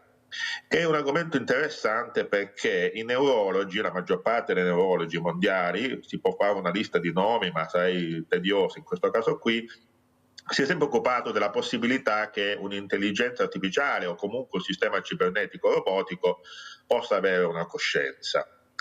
Noi diciamo che, anche se come ricercatore non pongo mai limite alla possibilità che esistano nuove realtà, però diciamo che è un processo molto difficile, se non impossibile. Per quale ragione? Perché secondo i nostri studi la coscienza è un distacco, una separazione, cioè qualche cosa che non è legato alla continuità neurologica o biologica dei vari processi. Perché se fosse così dovremmo avere anche animali coscienti come intendiamo per l'uomo. Vabbè, questo è un discorso che potrebbe molto lontano, ma in questi testi affronta il problema della coscienza dell'uomo, e può essere chiaramente anche uno spiraglio per capire se un'intelligenza artificiale ha coscienza o no, però c'è un aspetto più semplice che voglio indicare qui, che è l'aspetto dell'emotività. Io farei questo esempio, no? Un'intelligenza artificiale in alcuni paesi viene utilizzata così, un'intelligenza artificiale che vicaria la responsabilità, ad esempio, di un primario, di un direttore di ospedale, e che ha come compito quello di gestire al meglio la terapia, diciamo così, oncologica dei vari pazienti che afferiscono all'ospedale, in modo da creare un corretto bilanciamento anche della finanza dell'ospedale stesso, della gestione dell'ospedale stesso, del personale, della finanza, dei mezzi e della finanza. E a un certo punto l'intelligenza artificiale si trova di fronte a questo dilemma, ne aveva accennato anche il professore Mondino in qualche frase così, si trova a gestire il trattamento terapeutico di un gruppo di pazienti che sono, diciamo così, anziani, che hanno un regime di età che l'intelligenza artificiale definisce appunto anziani, e un altro gruppo di pazienti che sono più giovani. Diciamo che a un certo punto l'intelligenza artificiale si trova nel contesto in cui deve risparmiare sul trattamento terapeutico e crea una serie di azioni. Sappiamo che l'intelligenza artificiale ha perlomeno 4 parametri della sua, diciamo così, del suo excursus, della sua dinamica, no? Una di queste è l'azione, oltre all'apprendimento. E nell'azione decisionale dell'intelligenza artificiale decide di bypassare alcuni anziani, un certo numero di anziani, statisticamente parlando ovviamente, perché non ha la capacità nominale di scegliere gli anziani per sentimento, e di trattare con maggiore frequenza i giovani, perché hanno una prospettiva di vita più lunga, eccetera, eccetera. Bene, se l'intelligenza artificiale sapesse, perché queste sono le contraddizioni nelle 3 leggi di Asimov della robotica, se l'intelligenza artificiale sapesse che tutti gli anziani che deve curare sono ingegneri informatici in grado di poter salvaguardare l'autonomia e l'identità e la stessa sopravvivenza dell'intelligenza artificiale, è probabile che l'intelligenza artificiale, qui stiamo andando contro le leggi di Asimov, decida di trattare gli anziani piuttosto che i giovani, contravvenendo al suo compito. E in questo caso, siccome non può contravvenire al suo compito per le leggi di Asimov, va in crash, cioè non riesce a dare nessuna decisione.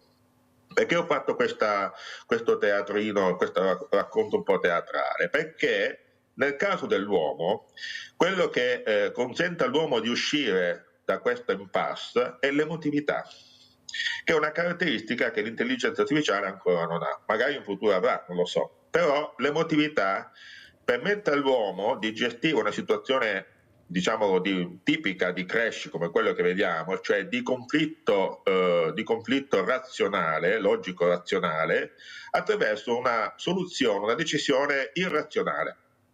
E questo l'intelligenza artificiale, perlomeno per quanto ne so, non ce l'ha ancora come caratteristica. Allora, io ho fatto un esempio per indicare un aspetto che appartiene al mondo umano, ha a che fare anche con la coscienza, anche se la coscienza è qualcosa di molto più complesso, e che quindi chiaramente non permette a quelli che potrebbero spaventarsi, come signor Vladimiro di prima, di poter diciamo così, indicare che l'intelligenza artificiale in futuro possa sopravvenire all'uomo, possa dominare il mondo e dare quindi un'immagine fantascientifica che in molti film di fantascienza abbiamo visto, perché manca di questo presupposto. Quindi possiamo, tra virgolette, stare tranquilli. Questo è quello che posso dire. Nel libro io tratto ovviamente dell'origine della coscienza dal punto di vista biologico. Rivediamo i libri anche del però professore, rivediamo anche le copertine per cortesia, ragazzi, grazie.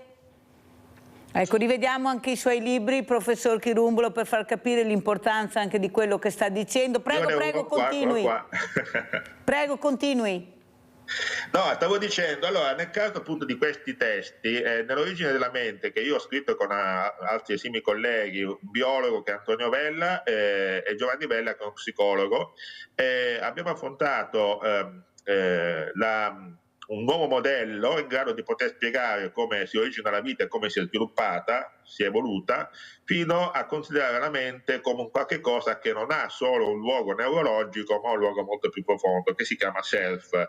Per noi il self, per il modello che abbiamo costruito anche attraverso la scienza, il self è l'unità, diciamo così, distinta, principale, che distingue una struttura che si autoreplica rispetto al resto del mondo. Anche un batterio è un self, quindi non c'è solo un self psicologico, antropologico, ma un self biologico.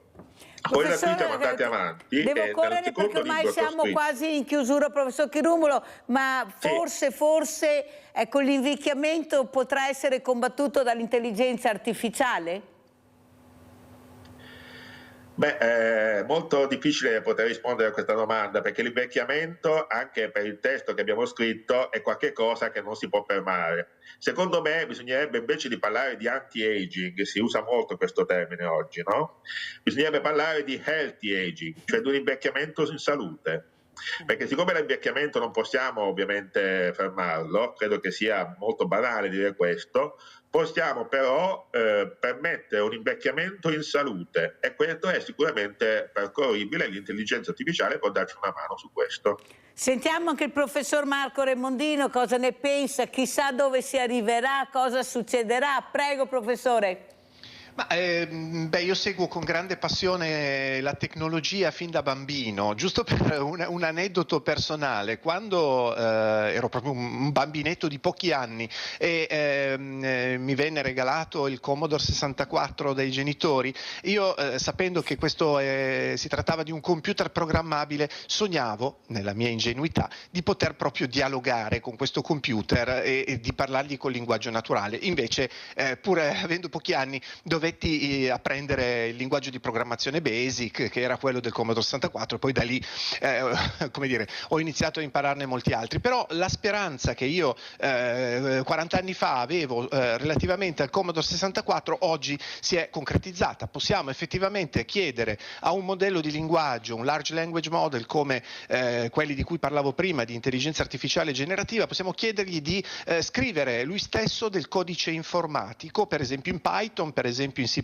in Java o in altri linguaggi. Ecco che questo modello di linguaggio andrà a creare un codice. Non sempre sarà perfetto, come dicevo prima ci saranno degli errori, sarà necessario l'essere umano a controllarlo, a verificarlo, però è uno straordinario avanzamento. Quindi, come dire, cosa ci riserverà il futuro? È difficile dirlo. Gli ultimi modelli di linguaggio sono in grado di simulare un pensiero, che di fatto è una sorta di conversazione con se stessi, proprio come quella che fanno gli umani. Cioè, prima di dare una risposta, questi modelli adesso pensano, ragionano, cercano quello che si chiama chain of thought, cioè la catena di pensieri, cercano di capire che cosa è più adeguato in un certo contesto, in una certa situazione. Sky is the limit, si dice negli Stati Uniti, il cielo è il limite. Quindi l'importante è non essere, come dicevo prima, non essere né troppo a favore né troppo contro. Bisogna essere oggettivi, bisogna essere razionali. Vorrei tornare a parlare proprio di quel tema della formazione, del formare i formatori, perché solo quello, secondo me, permetterà di arrivare a un momento in cui anche queste tecnologie saranno come oggi internet, cioè usate da tutti nella quotidianità con ragionevolezza. Poi ovviamente ci saranno sempre i malevoli, come dicevo prima, ma sarà utile anche conoscere quello che può essere fatto sia pro sia contro. Secondo me è importante non avere pregiudizi. Ecco, questo è il tema chiave, anzi riconoscere queste somiglianze o le grosse differenze che separano l'essere umano da questi modelli di machine learning o, per dirla appunto nel modo più comune, di intelligenza artificiale, capire che anche loro sono sottoposti a una fallibilità cognitiva, un qualche cosa che potrebbe diventare una consapevolezza anziché un ostacolo. Secondo me questo è il punto chiave. Come ci saluta professore Mondino? Da parte mia grazie veramente di essere stato con noi. Quale messaggio vuole lasciare qui a Sveglia Veneti, professore? Beh, intanto sono io che ringrazio voi per questa opportunità, mi fa molto piacere. Io nella mia quotidianità mi occupo di ricerca scientifica legata al management strategico, all'economia aziendale. Ho un dottorato in informatica ma una laurea in economia e quindi unisco questi due ambiti. Il messaggio che voglio lasciare è proprio quello relativo all'utilizzo di questa strumentazione per il mondo del lavoro. Deve essere una strumentazione in grado di creare valore. C'è un modello nel mondo dell'economia manageriale che è il modello di Michael Porter, che è proprio la catena del valore che si è evoluta negli anni e si concentra sul fatto che ogni tipo di azione dal punto di vista di un'impresa, di un'organizzazione, debba creare valore, e un valore che sempre di più si è spostato verso un valore condiviso, cioè un valore che deve attraversare non solo, ovviamente non deve essere intanto confuso col mero profitto dell'impresa, ma deve essere un punto di crescita e deve essere un qualcosa in grado di attraversare i confini dell'impresa e arrivare per esempio in un territorio, in un ambito più ampio e più complesso. Quindi il messaggio è questo: tutto ciò che deve essere portato avanti con l'obiettivo di creare valore e valore condiviso per la comunità più ampia possibile. Grazie veramente al professor Marco Remondino di essere stati con noi, veramente grazie, collegato con noi da Genova. Grazie professore, buon lavoro, la inviterò ancora, la ringrazio veramente. E grazie, adesso andiamo a salutare il professor Chirumbolo invece a Verona. Professore, come ci saluta, cosa vuole dire come ultimo messaggio? Allora, io come ultimo messaggio voglio dire che uso tantissimo l'intelligenza artificiale, quella del machine learning ChatGPT, perché la uso per il mio lavoro, e come messaggio volevo dire questo. Avevo già indicato all'origine di questo invito, di questo gentilissimo invito, l'idea di non demonizzare l'intelligenza artificiale. Poi il professore Mondino ha espresso proprio il fatto di poter essere critici, cioè non troppo a favore, non mitizzare l'intelligenza artificiale, neanche demonizzarla. Io quello che posso dire è la questione del rapporto fiduciario, perché quando si parla con un'intelligenza artificiale, faccio l'esempio più comune, quello di ChatGPT, che è quello che può utilizzare chiunque in qualche modo, il rapporto fiduciario è un rapporto umano. È molto importante perché se ChatGPT o un'intelligenza artificiale che dialoga con la persona dice una serie di contesti che sono ragionevolmente accettabili perché strutturati in una forma logico-sistemica molto simile a quella umana, bisogna sempre avere lo spirito critico, ma non la sfiducia, di andare ad analizzare se quella è la verità o no, perché poi l'intelligenza artificiale si modula su questo e arriva a una verità. Nel senso che l'intelligenza artificiale non è oro colato, non bisogna mai prenderla per questo, bisogna essere sempre critici in quello che l'intelligenza artificiale ci dà come informazione. È molto importante questo discorso perché va anche a sanare il dubbio, che è un dubbio amletico ma importante, dei deepfake e dei fake che sono collegati con l'intelligenza artificiale o addirittura delle frodi che possono essere utilizzate dall'intelligenza artificiale. Lo spirito critico umano, che è sempre responsabilità, va sempre utilizzato anche in questo caso. Grazie al biochimico clinico professor Salvatore Chirumbolo di essere stato con noi. Abbiamo imparato qualcosa anche questa mattina, un po' alla volta, un passetto alla volta, ma ce la faremo. Grazie veramente, grazie e buon lavoro a tutti voi. Grazie, pubblicità.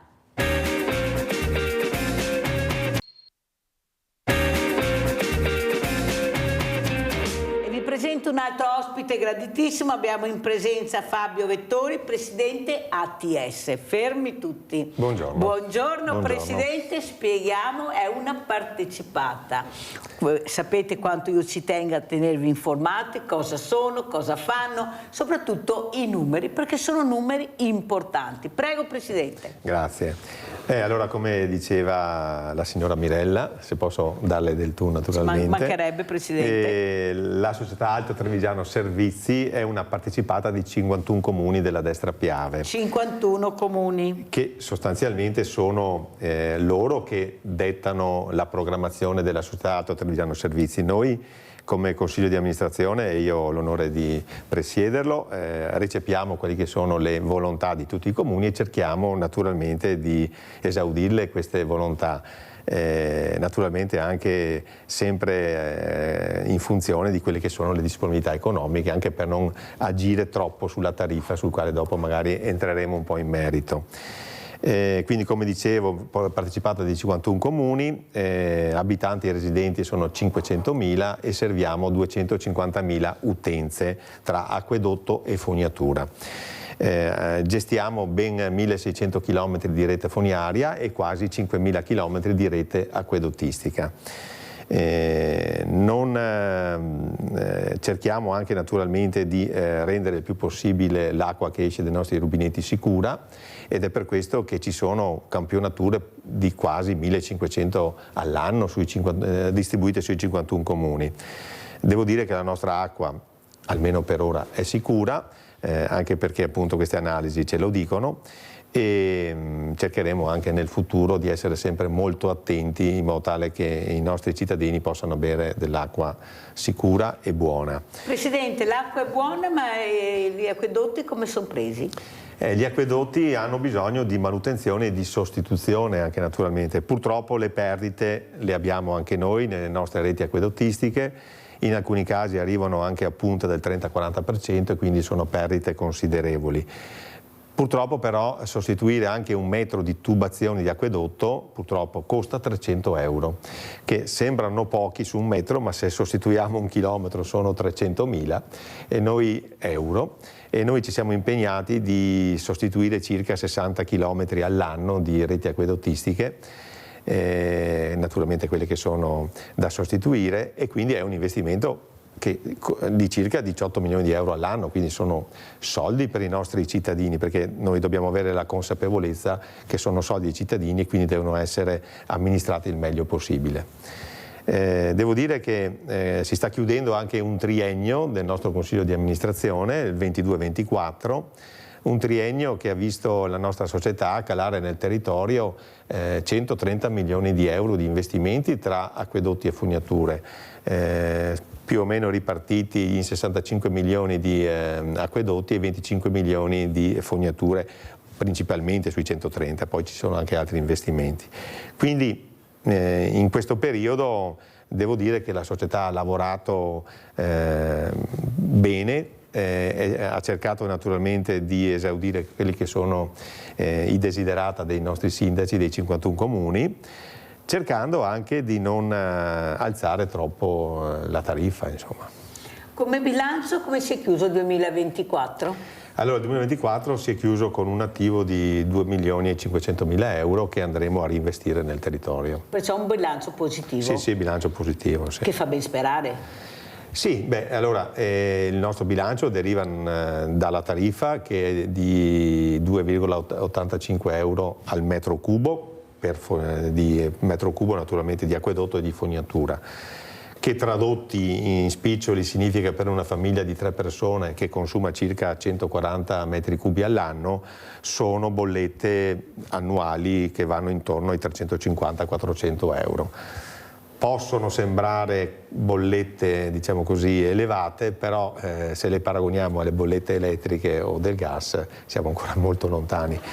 Però sa Presidente, un più e più, con gli stipendi che ci sono e le pensioni che ci sono, anche per qualcuno sono pochi soldi, ma per tanti sono... Certo. Secondo lei, Presidente, ecco, questo cambio anche che ci sarà un rinnovamento, ci sono giovani che entrano in queste partecipate, ecco, come vede lei la situazione? Perché noi vogliamo anche capire da chi è formata questo Consiglio di amministrazione, questo CDA. Sì, allora noi siamo appunto in scadenza quest'anno. Eravate tutti diversamente giovani oppure? Eravamo, diciamo di sì, ma però all'interno del Consiglio di amministrazione attuale che è in scadenza qui a maggio di quest'anno con la prossima assemblea dei soci, io ero e mi ricandiderò come presidente se i soci lo vorranno, mi voteranno naturalmente, perché sono i soci, sono i sindaci che votano il Consiglio di amministrazione. Poi c'era quante cose fanno i sindaci? Poveretti, questi non sanno neanche da che parte girarsi. I sindaci sono tirati per colpa del sindaco se si sbaglia qualcosa. Sicuramente, infatti dico sempre io che ringrazio i nostri sindaci perché è vero che noi caliamo tante opere nel territorio, però purtroppo sono opere che creano inevitabilmente dei disagi, perché andiamo a tagliare la sede stradale, a fare degli scavi, e si sa, insomma, nei paesi o nelle città cose di questo tipo creano disagi. Il cittadino va naturalmente dal sindaco e quindi io devo ringraziare i sindaci per la collaborazione che ci danno durante i nostri lavori, insomma. Senta Vettori, ma è una carica politica alla fine? Quella di Presidente, sì. Allora, sì e no, diciamo così, è una carica politica perché è una carica che viene data dai nostri sindaci. Dopodiché io mi sento più un amministratore, diciamo così, anche perché lei ha fatto nel mio passato ho fatto il sindaco del mio comune. Diciamolo anche. Sì, di Nervesa. E, mi ritengo insomma un amministratore più che un politico forse è una cosa un po' diversa. Senta, però allora lei mi deve dire anche cosa ne pensa dei bacini di laminazione, molto importanti per qualcuno, troppo patteggianti per qualcun altro. Lei da che parte sta? Perché vediamo anche qua comuni molto divisi. Sì, è un problema. D'altronde purtroppo questo cambiamento climatico c'è e lo vediamo. Quindi il nostro fiume Piave, vicino tra l'altro a questi territori, è un fiume che potrebbe creare dei problemi, ha già creato dei problemi nel passato, sì. Soprattutto nei comuni del Medio-Basso Piave, e quindi ovviamente la Regione ha il compito di portare avanti questo tipo di progettualità che sono i bacini di laminazione.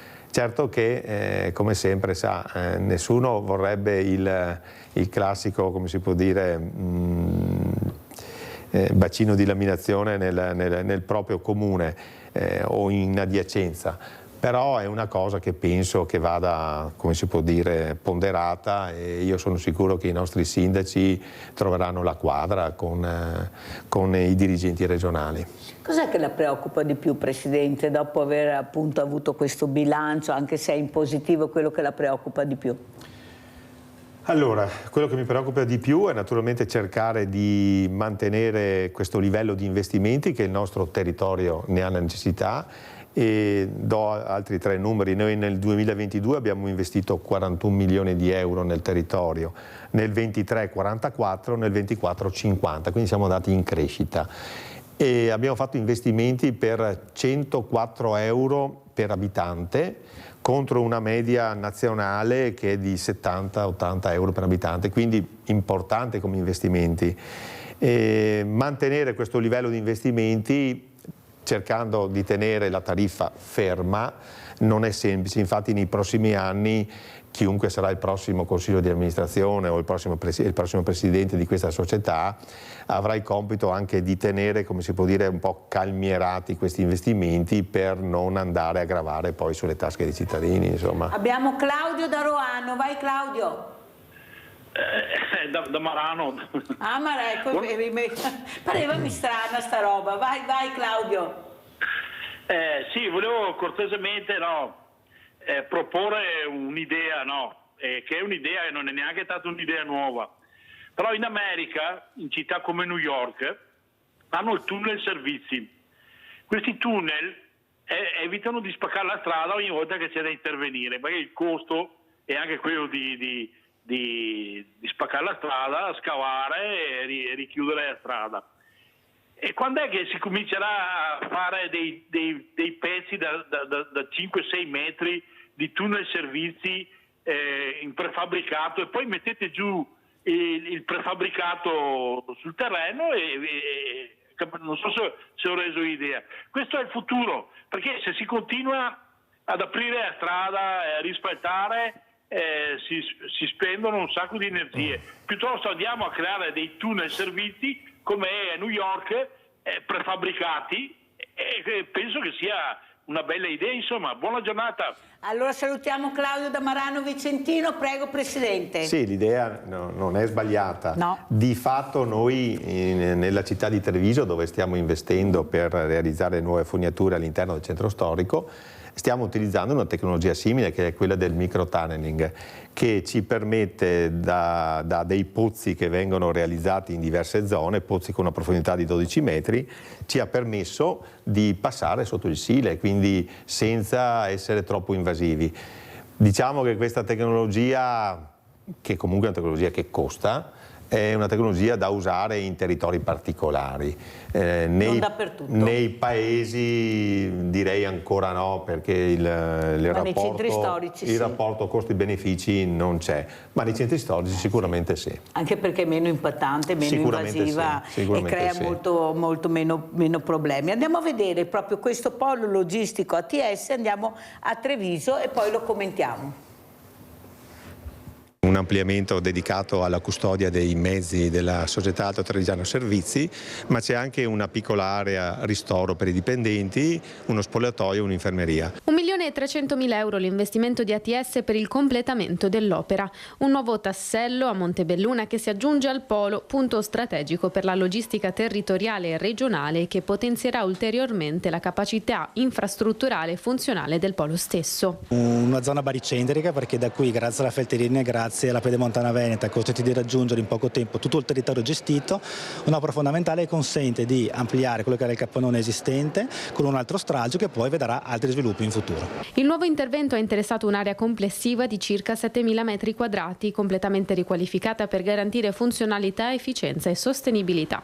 Proseguono intanto i lavori di ATS a Treviso. Abbiamo inaugurato sostanzialmente la partenza dei lavori di quasi 15 km di rete acquedottistica che andrà a servire 13.000 abitanti equivalenti per un importo di 17 milioni di euro.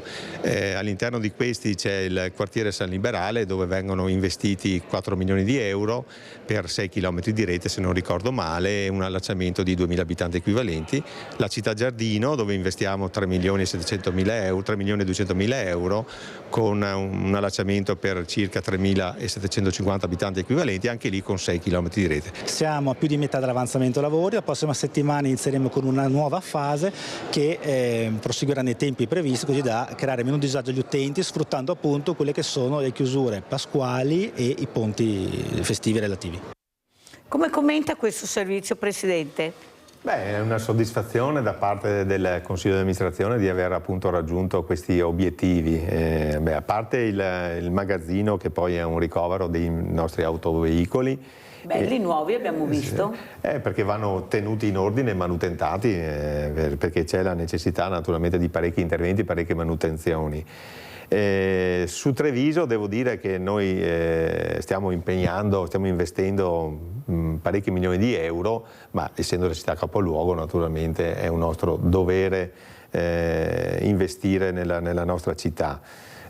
Come è stato detto nel servizio, cerchiamo di creare disagi il meno possibile ai cittadini. Inevitabilmente però qualche disagio ci sarà, ma cercheremo di rispettare i tempi soprattutto di consegna dei lavori e di realizzazione di tutti questi lavori. Andiamo a vedere anche questo cantiere proprio a Treviso dell'ATS, poi lo commentiamo.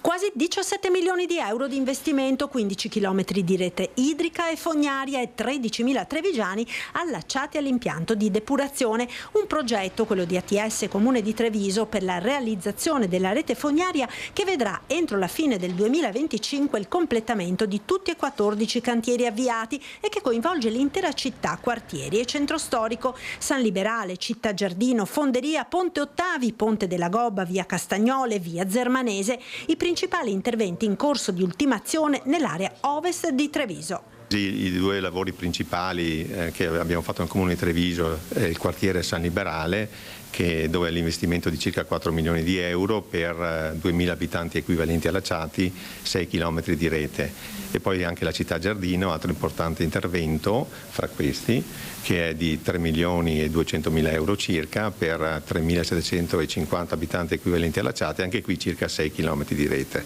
Lavori che comportano inevitabili disagi. Ringrazio anche i cittadini perché in questo periodo hanno inevitabilmente dovuto sopportare qualche disagio che lavori di questo tipo purtroppo si creano. Cercheremo di attenuare il più possibile questi disagi cercando di chiudere questi lavori come più o meno sono previsti all'80% entro la fine di quest'anno. Previsto un aumento delle tariffe dell'acqua del 5% in 3 anni, soldi utilizzati per fare investimenti sulla rete che avranno anche un'importante valenza ambientale. Allora, l'intervento principale è l'intervento storico epocale, tanto voluto dal nostro sindaco, è quello di dotare il centro storico della nuova fognatura comunale che va al depuratore, quindi con grande e altissima valenza ambientale. Una scelta politica ben precisa che nessuno aveva avuto il coraggio di fare prima, ribadisce il sindaco. Abbiamo preso in mano 7 anni fa la città che aveva il 33% di cittadini allacciati alla rete fognaria. Siamo arrivati oggi nel 2025 con il 60% di cittadini allacciati, significa aver realizzato 40 km di rete fognaria e 40 km di rete acquedottistica. Questa rete fognaria, acquedottistica, abbiamo visto lavoratori, come sono le assunzioni, chi è che lavora all'interno di queste ATS?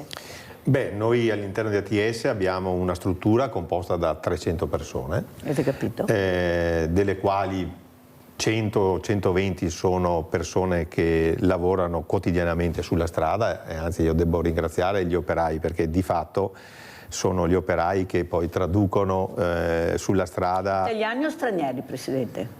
No, la maggior parte sono italiani, ma c'è anche qualche straniero, non c'è nessun problema. Dopodiché noi subappaltiamo naturalmente anche parecchi lavori a aziende del territorio, cerchiamo nel limite di quelle che sono le leggi sugli appalti di coinvolgere le aziende del territorio. Che ne abbiamo veramente di brave e competenti, perché veramente bisogna dirlo. Però sa che noi abbiamo una normativa sugli appalti pubblici che è abbastanza stringente, quindi dove è possibile lo facciamo, dove non è possibile si fa gara e quindi la gara poi dà il risultato. Insomma. Cercate personale, avete qualcosa che veramente questa rete che si amplia sempre di più, ecco, se qualcuno vorrebbe chiedere lavoro può avvicinarsi a queste partecipate? Sì, può avvicinarsi, cerchiamo in questo periodo soprattutto personale legato, diciamo così, alle manutenzioni sia di acquedotto e fognature. Avete capito? Perciò se c'è qualcuno... Certo, sì. Mi pare che anche nel sito internet di ATS ci ecco, sia... lo diciamo appunto sì, basta consultare il sito internet di ATS e lì c'è scritto un attimino anche come procedere per poter richiedere un eventuale colloquio. Insomma. Secondo lei, Presidente, lei è anche un politico, sa di cosa sta parlando, adesso amministratore, ma sempre poi alla tessera di qualche partito, Presidente? Non si può dire. Ma ce l'ha, vero Presidente? La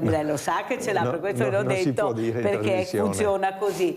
Però quello che io volevo capire, come intrigare i giovani, anche con nuovi lavori, perché alla fine bisogna pur capire che dobbiamo andare a parare là, perché l'hai detto lei, per fare anche determinati lavori ci vogliono anche delle persone forti che hanno veramente dei fisici eccezionali, perché sono lavori molto pesanti, tanto è vero che lei li ha ringraziati e delle volte io li vedo su queste strade e dico sempre se non ci fossero dovremmo inventarli, forse qualcuno dovrebbe capire. Ecco l'importanza di intrigare anche i giovani in un contesto così importante. Beh, allora, oggi, come sappiamo tutti, i giovani tendenzialmente studiano, no? Giustamente, proseguono la loro attività di studio anche all'università per completare, diciamo così, il loro ciclo. Però a mio avviso un lavoro manuale, come tutti i lavori, sono lavori che vanno rispettati e oggi come oggi il lavoro manuale è molto, come si può dire, ricercato. Tanto è vero che nelle nostre anche piccole imprese muratori italiani sono sempre meno. Quindi i nostri giovani devono guardare anche verso questo tipo di attività che peraltro sono attività che da un punto di vista economico danno, come si può dire, da vivere in modo sicuramente dignitoso. Quindi non è semplice, ma ben venga che i nostri giovani nel prossimo futuro tornino anche a, come si può dire, a valutare queste attività di tipo artigianale, che sono attività rispettabilissime e che anzi ricercate in questo periodo. Sono ricercate, il problema è io sono dell'idea che dobbiamo coinvolgere di più questi giovani, anche perché ormai anche su questi lavori c'è una tecnologia incredibile, guardate che adoperare questi mezzi non è così semplice, facile, bisogna essere preparati. Ecco l'importanza della formazione, Presidente. Beh, la nostra struttura, la nostra società Alto Adige Servizi forma continuamente i nostri dipendenti, sia quelli che lavorano negli uffici sia quelli che lavorano nel settore, diciamo così, delle manutenzioni, soprattutto anche quelli che lavorano nel settore delle manutenzioni e soprattutto nella sicurezza, perché la sicurezza nei cantieri si sa è una cosa, come si può dire, principale. I nostri sono cantieri tra virgolette meno pericolosi, però nello stesso tempo lavorando in strada c'è la necessità di avere una formazione specifica sulla sicurezza e su come operare in questi cantieri, insomma. Perché è fondamentale la formazione, non c'è niente da fare, non si può essere superficiali, no, assolutamente. Ecco, lavorando e usando certi mezzi. Quanto è importante investire anche nella sicurezza, proprio come dice lei, con questi mezzi, ma fare una manutenzione anche adeguata, perché abbiamo sentito i morti nel lavoro anche quest'anno saranno anche calati, ma ci sono sempre, abbiamo chiuso un 2024 terrificante, ieri ce n'è stato un altro. Ecco, quanto importante è investire anche su quelle che sono che è la struttura in generale di queste partecipate? Ma noi in questo Consiglio di amministrazione abbiamo dato molta importanza, molta rilevanza alla sicurezza, tanto è vero che abbiamo implementato, perché c'era naturalmente, abbiamo implementato un ufficio sicurezza e lì ci sono 5 persone che lavorano quotidianamente per gestire la sicurezza di tutti i cantieri della nostra società, sia in formazione e anche naturalmente andando nei cantieri stessi per verificare che siano temperate tutte, diciamo così, le disposizioni principali per far sì che non succedano incidenti nei cantieri, insomma. Una cosa importante da capire, ecco, adesso ci saranno nuove elezioni, ecco, lei ha seminato, si spera, come dice lei, di raccogliere, di continuare a fare questi investimenti. Come vede lei la situazione politica? Perché tutti dicono che mancano soldi, ma per fare queste cose ci vogliono anche i soldi, che poi sono soldi nostri, perché sono soldi dei cittadini. Ecco, come vede la situazione? Questo cittadino che è stritolato da dei costi altissimi, che non riesce più veramente a far tornare i conti, non ce la fa. Io ho un banco solidale, so di cosa sto parlando, sono famiglie che lavorano, che vengono ma non riescono neppure a fare la spesa, che come dice lei una bolletta ma più bollette e poi vai al lavoro, vivi, come si fa? Possibile che lei è stato anche un amministratore dove si batte la porta è la porta del sindaco, è quello che ti è più vicino, quello che dovrebbe darti più risposte, perché le bollette, anche se sono basse come dice lei, ma se non hai soldi anche i 20 euro cominciano a pesare. Come mai si è creata questa situazione? Io so che lo faccio una persona competente questa domanda. Cosa è successo, Presidente? Ma allora negli ultimi anni sicuramente la situazione della globalizzazione, diciamo che ha aiutato in parte e da un'altra parte ha creato questi problemi.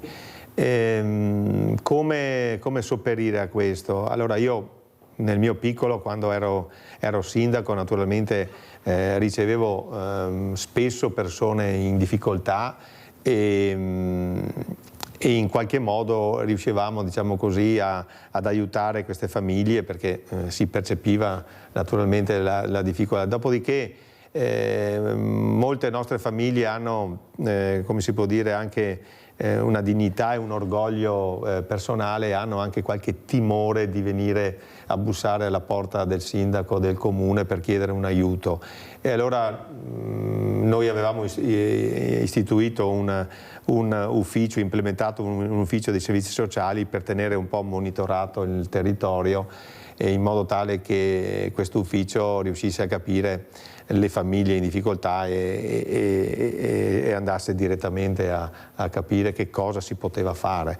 Come Società Alto Trevigiano Servizi, come dicevo prima, noi abbiamo come diciamo così, il nostro impegno è quello di soddisfare tutti i sindaci di 51 comuni, quindi noi ci rapportiamo con i sindaci. Quando i sindaci ci dicono guarda che abbiamo difficoltà in quella famiglia, allora ovviamente noi riusciamo anche a sospendere per un certo periodo il pagamento delle bollette o rateizzarle.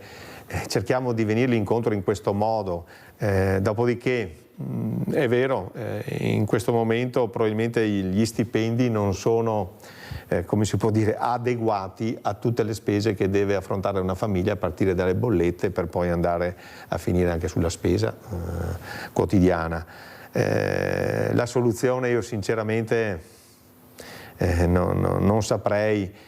Quello che posso dire è che sono fiducioso che i nostri politici nel nostro governo, i nostri dirigenti regionali sono impegnati a 360 gradi su questo argomento e cercheranno di alleviare perlomeno questa situazione che sta diventando difficile, perché è inutile nasconderselo. Però sa, è difficile per uno che ha la pancia vuota, ma qualcuno ha la pancia molto piena, strapiena, e forse non sente questo problema, perché lo dicevo anche stamattina, Presidente, non è possibile da lavorare e rimanere poveri, non riuscire a sbaccare il lunario, è una cosa veramente indecorosa per questo Paese, che è stato fatto proprio dal lavoro della gente umile, della gente che ha lavorato. Questi artigiani meravigliosi che noi avevamo nel territorio sono stati quasi azzerati, purtroppo, dico io, perché non si è capito che si doveva,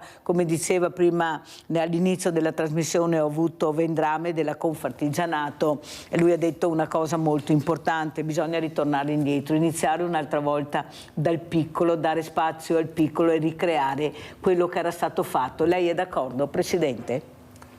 Sì, certo, i nostri nonni ci insegnano. I nostri nonni venivano da una guerra e sono riusciti nel giro di qualche decennio a trasformare la nostra bella Italia, perché dopo le distruzioni della seconda guerra mondiale, prima e seconda insomma guerra mondiale, che poi tra l'altro la prima e la seconda guerra mondiale gli storici dicono che sia stata una guerra unica con una parentesi. Una piccola parentesi. Con una parentesi, e sono riusciti appunto negli anni 50 e negli anni 60 a creare quel boom economico che ha portato l'Italia ad essere, come si può dire, una nazione forte, diciamo così, nell'ambito europeo. E quindi forse prendere da esempio che cosa hanno fatto i nostri nonni non è sbagliato.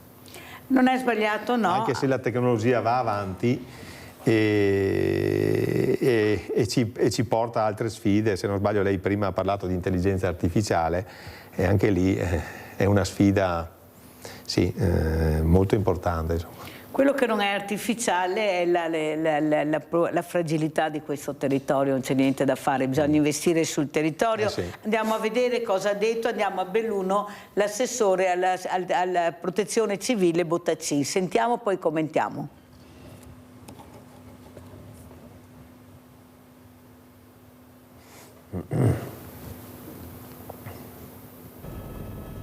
Protezione civile, 15 milioni di euro per finanziare i poli logistici decentrati. Delibera odierna della Regione Veneto, in cui si è prestata particolare attenzione alla provincia di Belluno.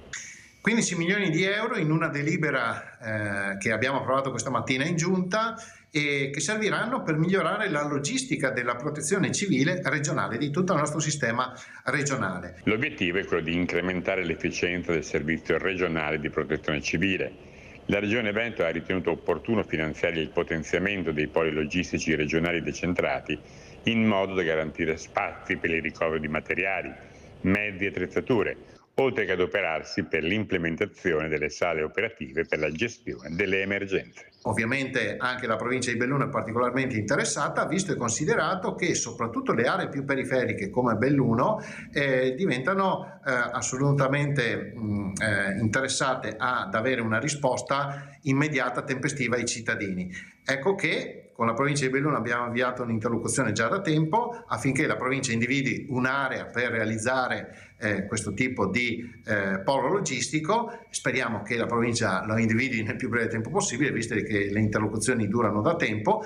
Attendiamo di sapere qual è l'area e dopodiché ci saranno questi finanziamenti regionali per la realizzazione di questo polo, e questo consentirà ai cittadini anche della montagna di avere una risposta ancora più tempestiva da parte del sistema della protezione civile del Veneto e dei nostri volontari.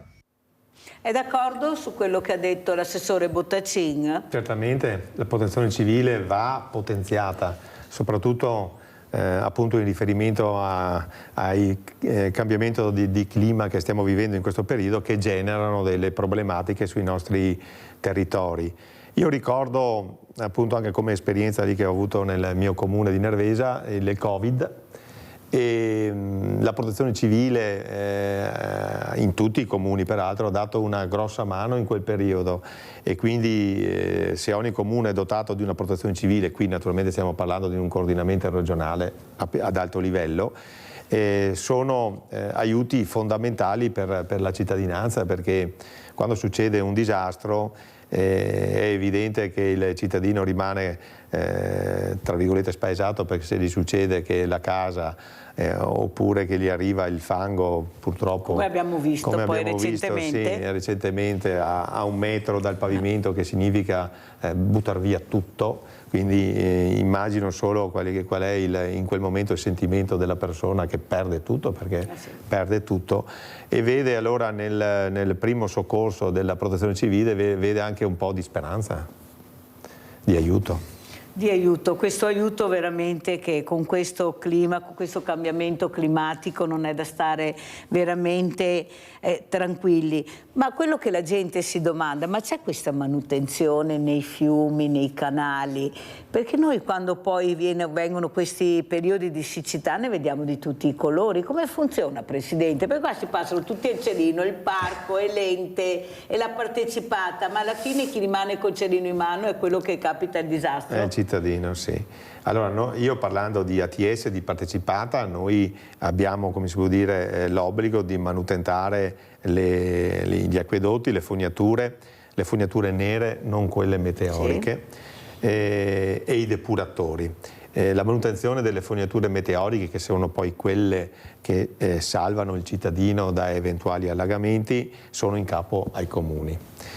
Devo dire appunto che come ex amministratore i soldi sono sempre meno, e quindi, ascoltate bene, e quindi il sindaco è costretto a fare delle scelte. Come il buon padre di famiglia ci sono delle priorità. Purtroppo molto spesso queste priorità non coincidono con questo tipo di manutenzioni, che peraltro sono molto costose. E anche se dal piccolo comune al grande comune ovviamente sono dotati di dipendenti che lavorano anche sulle strade, e che quindi cercano di sopperire perlomeno in alcune zone alle manutenzioni delle fognature bianche. Ma non è sufficiente. Punto di domanda. Che sindaco avrò, dove si impegnerà, dove capirà veramente che c'è l'urgenza di investire? Lo vedremo prossimamente nei prossimi mesi, perché sta arrivando la primavera, poi l'estate, vedremo cosa succederà. Grazie veramente a Fabio Vettori, Presidente ATS, grazie. Andiamo a pranzo con la proposta di Mirella.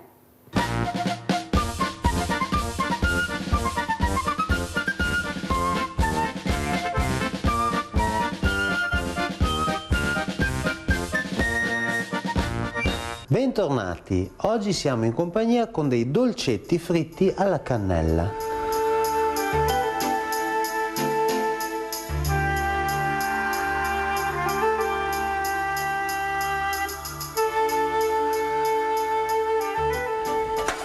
Abbiamo bisogno di alcuni ingredienti, fra i quali Troviamo dell'acqua, del burro e della farina per creare la base, delle uova, dello zucchero e della cannella. Iniziamo la preparazione mettendo a bollire la nostra dose di acqua, che tengo a precisare che la schermata che trovate in sovrimpressione durante la trasmissione contiene le dosi esatte. Quindi mettiamo a bollire l'acqua con il burro e quando il tutto bollirà andremo ad aggiungere la farina al nostro composto. L'acqua bolle, quindi a questo punto uniamo un pizzico di sale, la cannella e poi tutta in un colpo la farina che abbiamo pesato in precedenza. Giriamo bene il tutto e lasciamo cuocere la palla che si formerà per almeno 1 minuto e mezzo su un fuoco abbastanza vivace.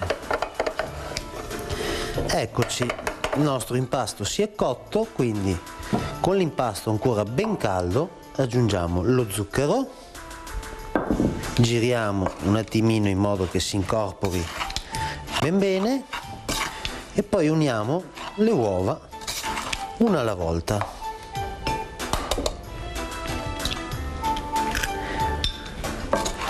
Piano piano il secondo uovo lo aggiungeremo nel momento in cui il primo si sarà assorbito e faremo così fino a ottenere un composto cremoso che poi metteremo in un sacco di tela ed andremo a friggere nell'olio bollente.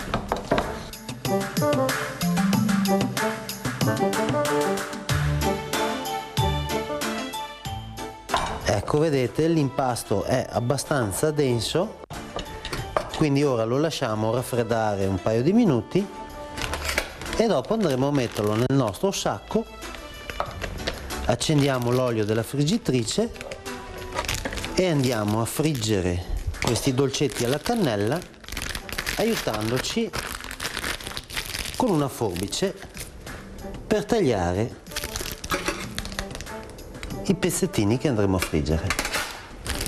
L'olio ha quasi raggiunto la sua temperatura e per far sì che il tutto non si attacchi noi sporchiamo un attimino la forbice nell'olio e pian pianino prepariamo i nostri dolcetti alla cannella.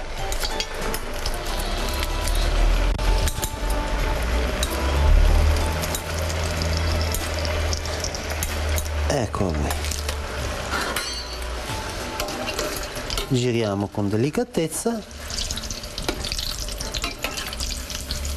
Come potete vedere stanno già iniziando a dorarsi.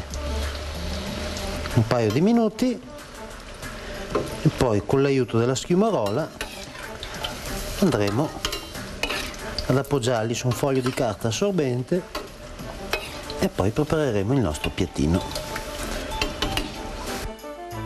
Ma guarda, ci siamo quasi.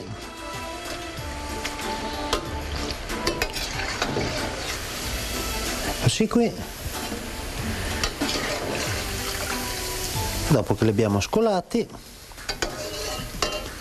andiamo a metterli in tavola.